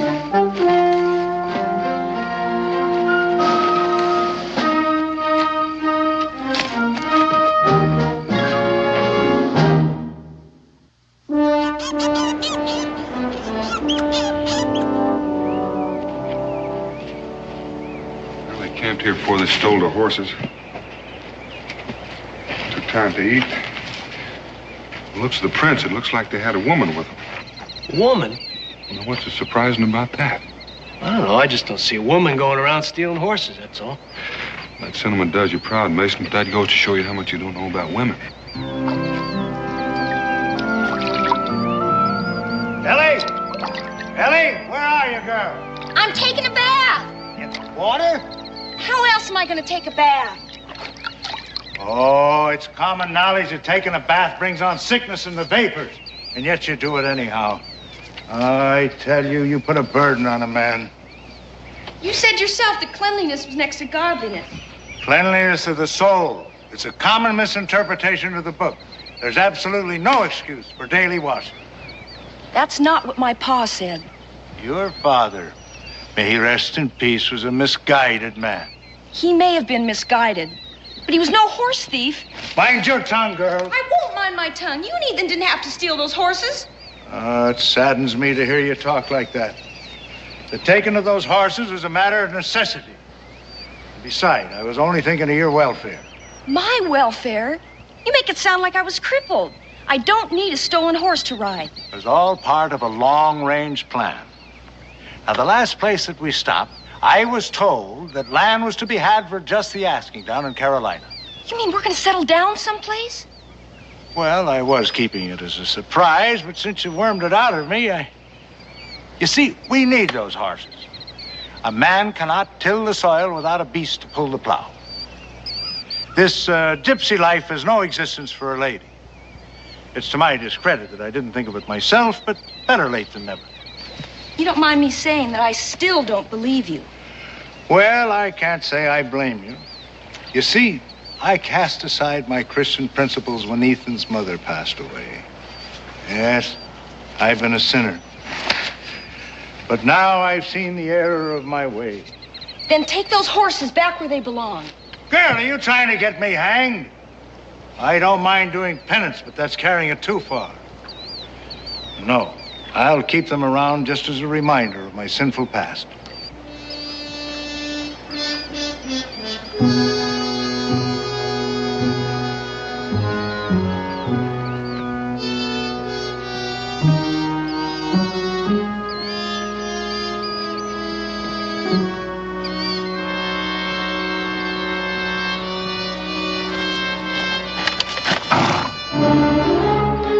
Paul, Indians!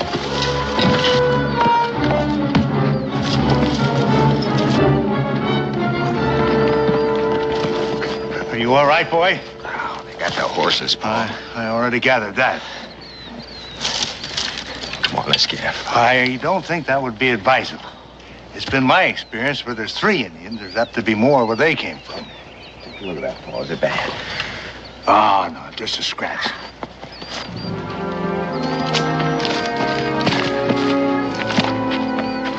Wherever they're bound, they're in a hurry. And if we're going to catch them, we better do it pretty soon. It's about a half hour before dark. You smell smoke? Nope. My sniffer ain't as good as yours, though. As from a campfire. Dan, that don't make any sense. If they were in such a hurry, why'd they stop to build a fire? We're not going to find out standing around. Come on. What about those two men that were trailing us, Paul? They'll be along. What are you going to tell them? They're apt to be put out about their horses. Well, I don't know. But I'll think of something when the time comes. You better get to thinking, Paul. The time's come. Well, this is an unexpected pleasure. May I ask what you gentlemen are doing out here in the wilderness? Right now, we're looking for horses. Oh, well, that's quite a coincidence. So am I. No later than this afternoon, a band of thieving redskins ran off all our stock. I don't see where you got any reason to complain. That's where you got him to begin with, ain't it? Sir, are you calling me a horse thief? Do you know any other name for it? Well, would you believe that we found those animals peaceably grazing alongside the trail? At the time, it seemed like an act of divine providence. Damn, there ain't no sense listening to him. He's just gonna keep right on lying. I'm gonna look around. Stay right where you are. You, sir, I'll thank you to lay aside your gun. Ethan, get the rifle. Don't touch that gun, Ethan. Do as you're told, boy. I'll give the orders here. You keep waving that pistol around, you're going to get somebody killed. Take it away from him, Mason. Stay where you are. I mean what I say. Why don't you take it, Daniel? I'm warning you. I'm not ordinarily a violent man, but I'll shoot the first one that moves. Well, not with that gun, you won't. There's no powder in the pan. It's broken. I acquired this firearm in a game of cards. It seems that the man that I won it from was dishonest. And how was the card game? Well, that was dishonest, too. It's getting so that you can't trust anybody anymore. Here, take it. I'm going to ask you one more time. Where are those horses? Like Uncle Simon said, the Indians stole them. You keep out of this, Ellie. You get right on up there. You just keep talking, Ellie. That's all I know. Ask Ethan. There were three of them. Jumped me before I could stop them. Well, if they was Indians, how come they didn't lift your scalp? Huh? Well, it could have been the Cherokees. They're friendly, but they've got a weakness for horses. You go with him, Mason.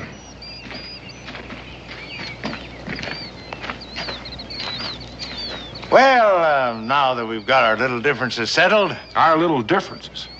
You stole my horses and you cost me a day's travel and you call that a little difference? Oh, I know you're a mite upset about those horses, and in all fairness, I can't blame you. But what's done is done. And being a fair-minded man myself, I can't say that I hold it against you for getting mad at me. You're not going to hold it against me? No, better friends than enemies. So allow me to introduce myself. I'm Simon Doggett, and this here's my adopted daughter, Ellie. Howdy. Howdy. My name's Boone. Boone? Boone? That has a familiar ring. You're not running from the law, are you, Mr. Boone? Nope. Are you? Oh, whatever gave you that idea? Since you did manage to steal my horses, it occurred to me that thieving might be just a part of your natural trade. Oh, now there you go, bringing up a subject that I thought was already settled. We're real sorry about the horses, Mr. Boone, but Uncle Simon needed them so we could start a farm. He's a farmer? No, not yet, but we aim to settle somewhere down in Carolina. Uncle Simon heard the land was free down there. Oh, it's free, all right, if you don't mind fighting the Indians for it. They never told me they had any trouble with the savages. Well, that's Chickasaw and Choctaw land. They've never been too fond of the whites. Now it's worse that the British are paying bounties for white scalps. Well, it looks as though we might have to change our plans. Well, you just might take my advice and go back where you came from. Well, Mr. Boone, I find that suggestion just a little bit impractical. What he means is we got run out of town last place we were in. Ellie, please. That's why we're hiding out here in the woods. Daniel? According to them tracks, there was 2, maybe 3 Indians, just like Ethan said there was. I reckon that settles it. You know, if we were to split that load up into 6 pieces, we might still be able to make that gorge on time. Them 3? Well, Simon owes me a favor. This would be an opportunity for him to square it. Just a minute, Mr. Boone. Am I to understand that you are to make of my kin and myself beasts of burden? Well, that's one way of putting it. Why, that's downright degrading. And beside that, conscripting labor is against the law. I can't allow it. Well, maybe you'd like to go back to that town they just run you out of. Oh, well. You don't leave a man much choice, Mr. Boone. Now, inasmuch as we're friends, I'd like to help you out, but as of late, I've had the miseries. Well, I figure that you'll be feeling worse by the time you get to where you're going. Now, why don't you just start collecting your gear here? What about her? She's walked this far. I reckon she can walk a little farther. Hell, she could get killed. We can all get killed. There's no help for it. But we sure can't leave her here alone. All right, start packing up.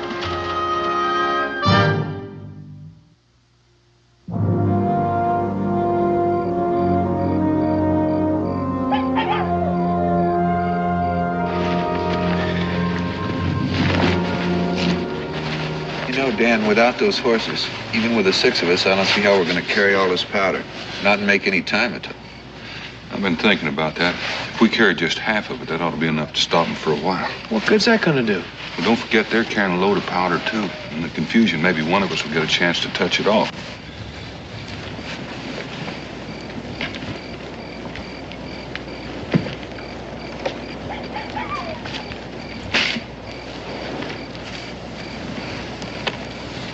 Look at your pa over there.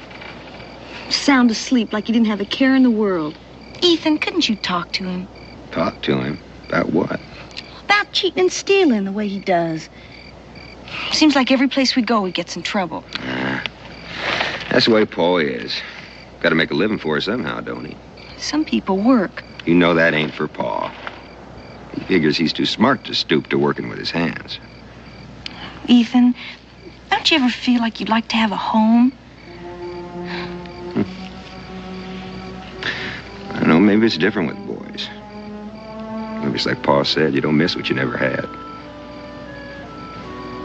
Seems like we've been moving on to someplace else ever since I learned to walk. Yeah, I guess that's my trouble. If Pa hadn't died, there's no use thinking about that either. Ellie. Oh, it's all right, Ethan. It's not your fault. I had no business sounding off the way I did. Well, what I meant to say was,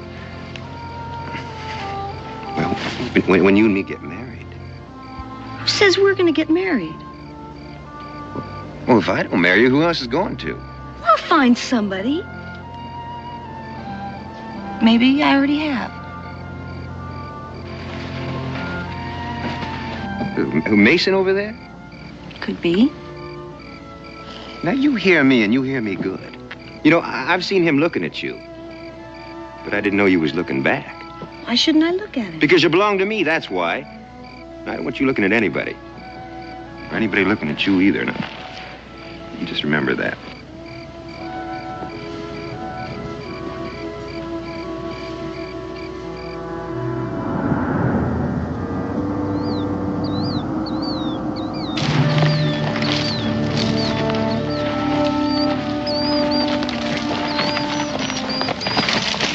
Daniel? Take a look at that sky. Yeah, looks like it's gonna be a real toad strangler. Wonder how waterproof this powder is. It's not waterproof enough. Keep moving, Mason. I want to go ahead and see if I can find a shelter. Well, on your feet. Gotta keep going.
What's eating you? You keep your hands off of her. Now, Ethan, behave yourself. He was only being kind to me. Yeah, well, I'll teach him to go putting his hands on you. That's the way you want it.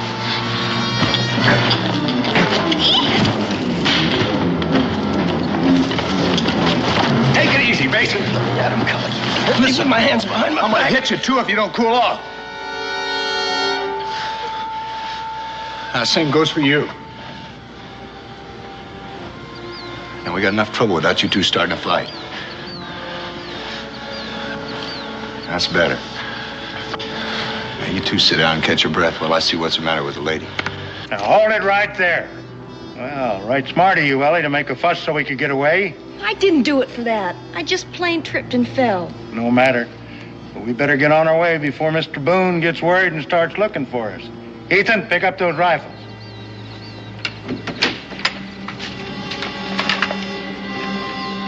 Well, I don't like to leave you out here in the woods without a gun, but I figure you'll make out all right. Simon, put that gun down and tell the boy to put his down, too. Mr. Boone, if you shoot me, you'll have one less slave to help you with your carrying. I'll have 3 less if I don't. Now, make it easy on yourself and don't take too long making up your mind. Huh. What makes you think my kin would help you if any harm was to come to me? Simon, you're running out of time, and I'm running out of patience. Now, put it down. You're bluffing, And again, he couldn't. Ethan, put it down before you get me killed.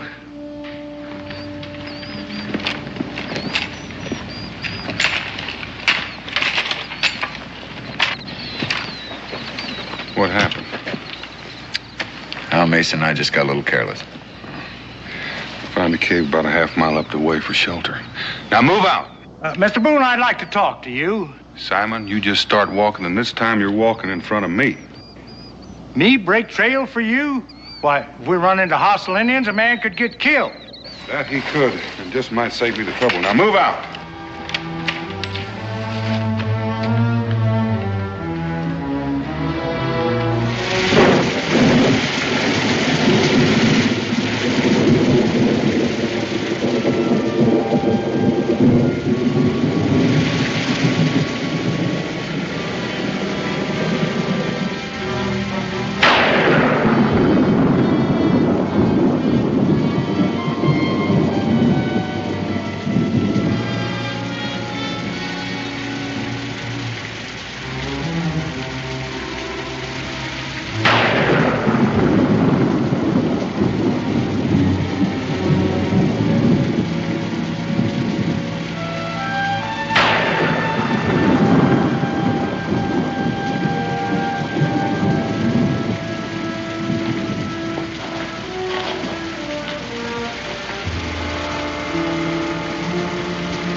Killed sneaking up that way, son. I wasn't sneaking up on you. I was just trying to keep our slumbering companions from knitting up the ravel sleeve of care. You know Shakespeare, I presume. Not very well. Ah, that's a pity. The entire quotation escapes me for the moment, but it'll come to me later. What do you want, Simon? You didn't wake me up just to quote portrait. No, I didn't, but the phrase seemed appropriate at the time. Oh, relax, Mr. Boone. I just want to talk to you. All right, start talking. Well, I gathered from your conversation that we are about to reach our destination, wherever and whatever it may be. With a little luck, we ought to get there in the morning. Why? Well, considering all the services we've rendered, you don't seem to be exhibiting much trust in us. Well, now, that's where you're wrong, Simon. Not a question of a lot of trust. As a matter of fact, I don't have any trust in you, no. That's what hurts. And after all the help we've been to you. I'm going to ask you one more time. What is it you want? Well, I'd like the simple answer to a question that's been plaguing me. You see, a little while ago, I took the liberty of peering into one of the packs I've been carrying. And I just wondered what in the world a man would be doing with all that powder. Well, he could be selling it to the Indians. First thought that crossed my mind. I'll bet it. And it also crossed my mind that a man could make a tidy profit on such a deal. Mr. Boone, I could tell you were a businessman the first time I saw you. Well, now, what else could you tell about it? Well, I could tell that you wouldn't mind sharing the wealth with an old man who was willing to forget what you were selling and who you were selling it to. Well, Simon, that sounds a little mite like blackmail. Oh, that's an ugly word, Mr. Boone, an ugly word. Let's just say that I'm doing you a favor, and you're willing to pay for it. Well,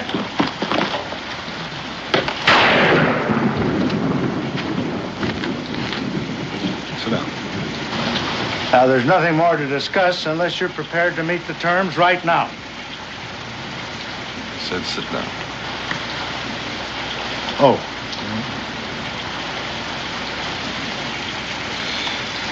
Simon, assuming that all the things you said are true, what makes you think I'd pay you off instead of killing you? Well, I've given that quite a little thought, too. And you're not the type of a man that would shoot down an unarmed man. But I am the kind of man that has no compunction whatsoever about hanging a horse thief.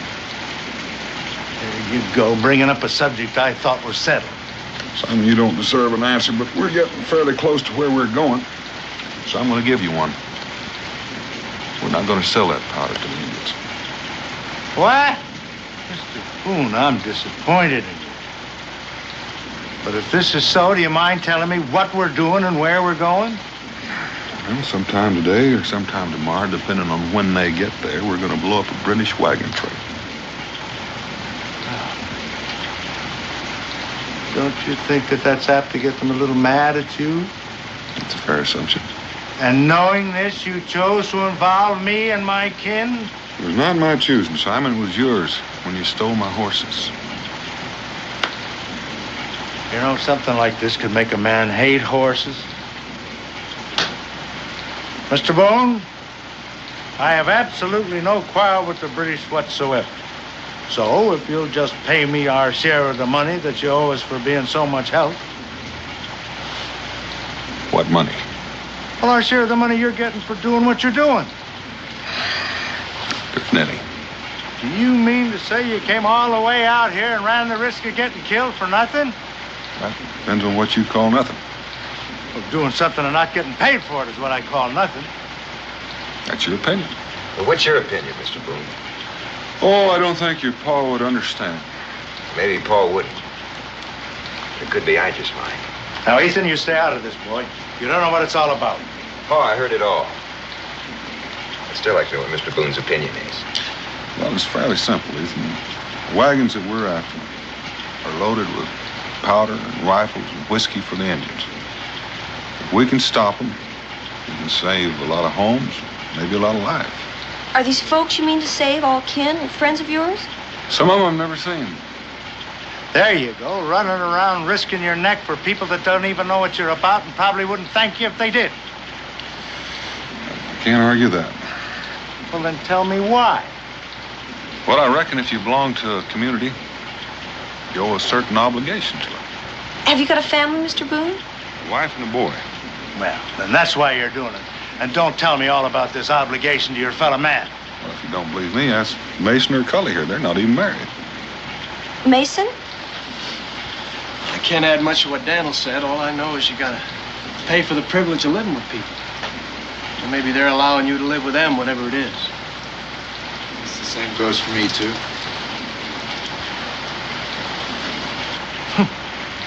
Well, nobody ever did anything for me I thought I had to pay for. From what I've seen of you, Simon, I reckon that goes both ways.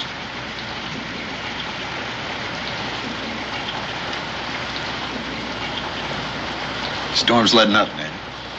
Well, now that Simon's got us all awake, Mason, you might as well start fixing breakfast.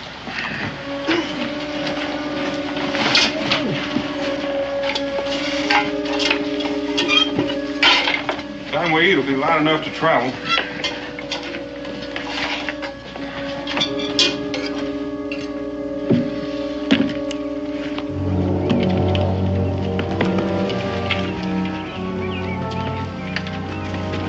Well, there it is. Now all we got to do is blow it up.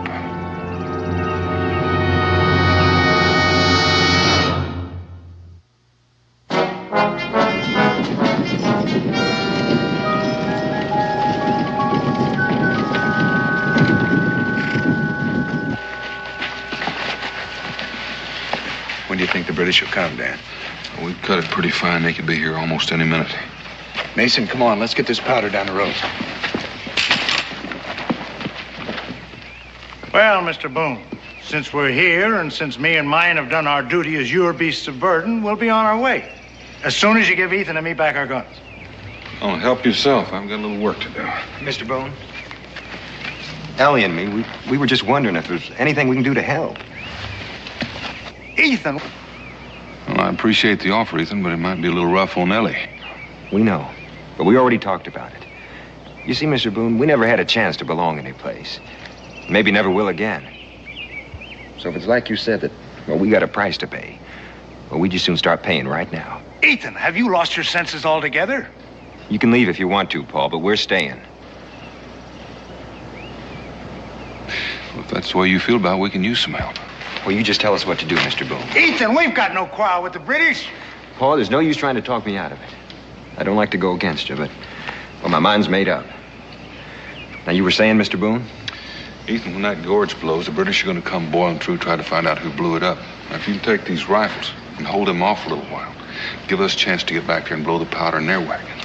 Well, we'll keep them busy. Here.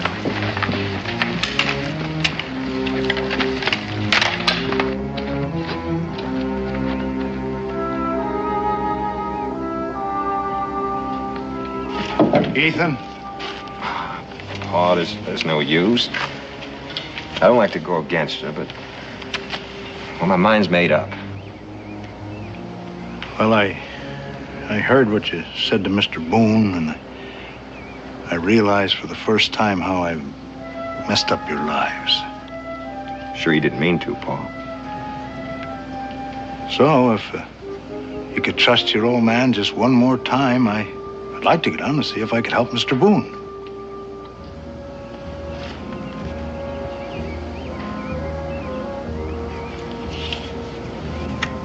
All right. Paul. Huh?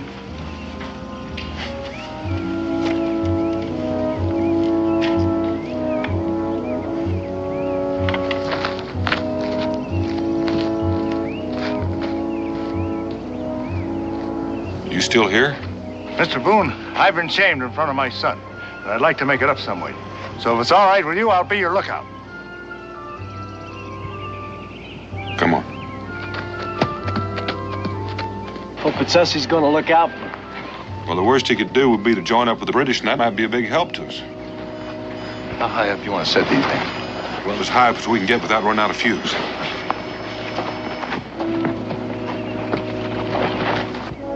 Ethan, Hmm? I'm real proud of you. Proud of me? For what? For standing up to your pa the way you did. Guess I should have done it a long time ago.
How you doing?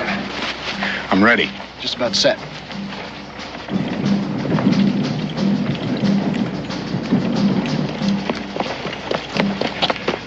They're coming, Mr. Boone. They're coming.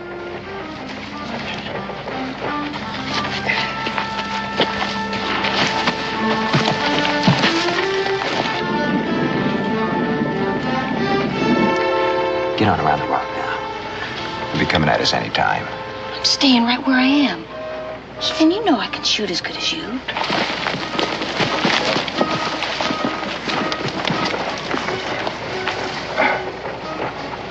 You better get out of here, son. There's going to be a whole mess of things coming down off of that hill.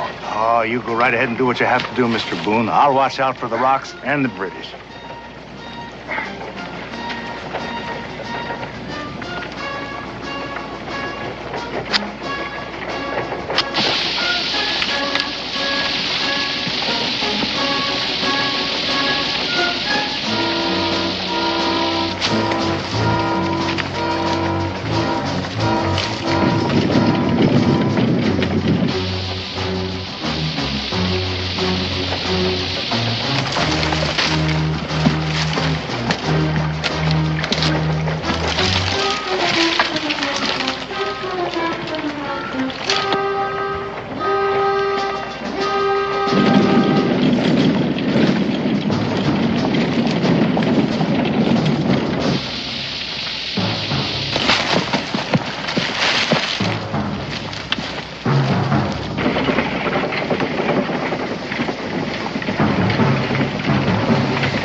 Wagon.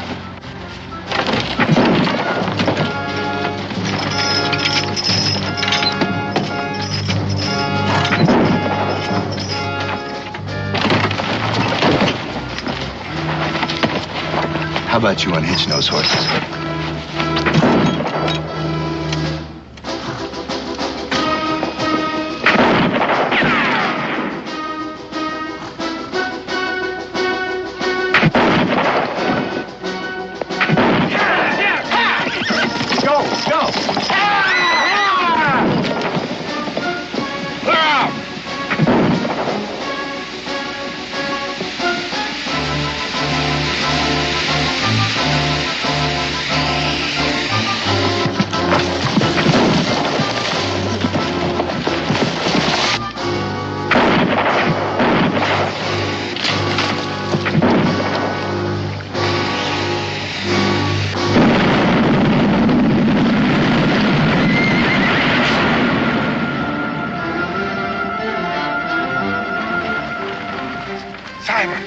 Get out of there!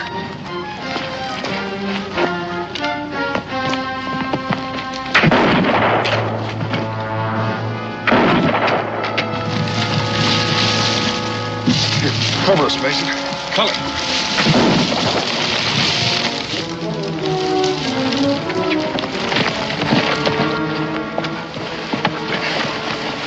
Here, take this.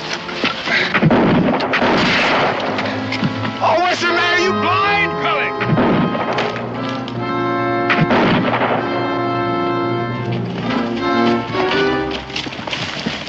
Mason, why don't you go on ahead and see what the British are doing?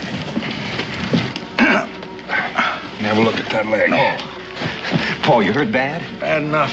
My only satisfaction is that a lot of those British are hurt a lot worse.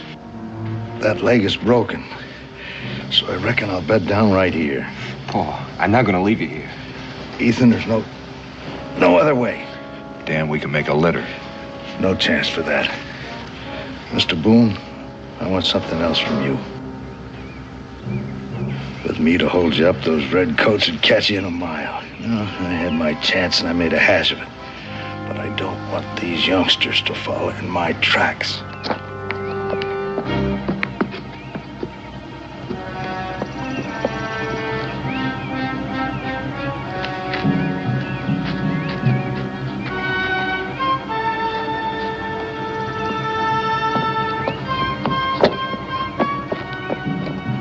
right last night.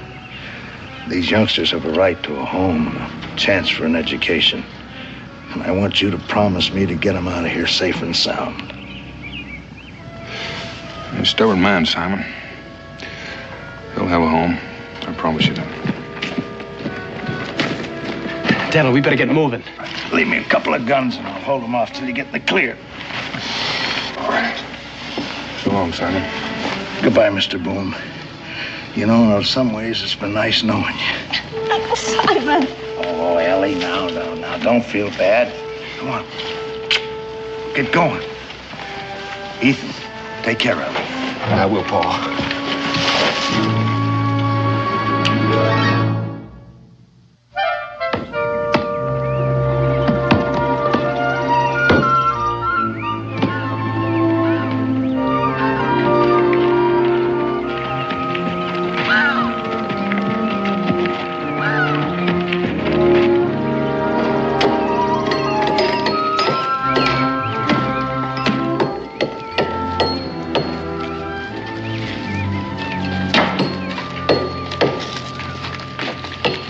Well, what do you think of it? Well, it looks like it's going to be a real nice cabin.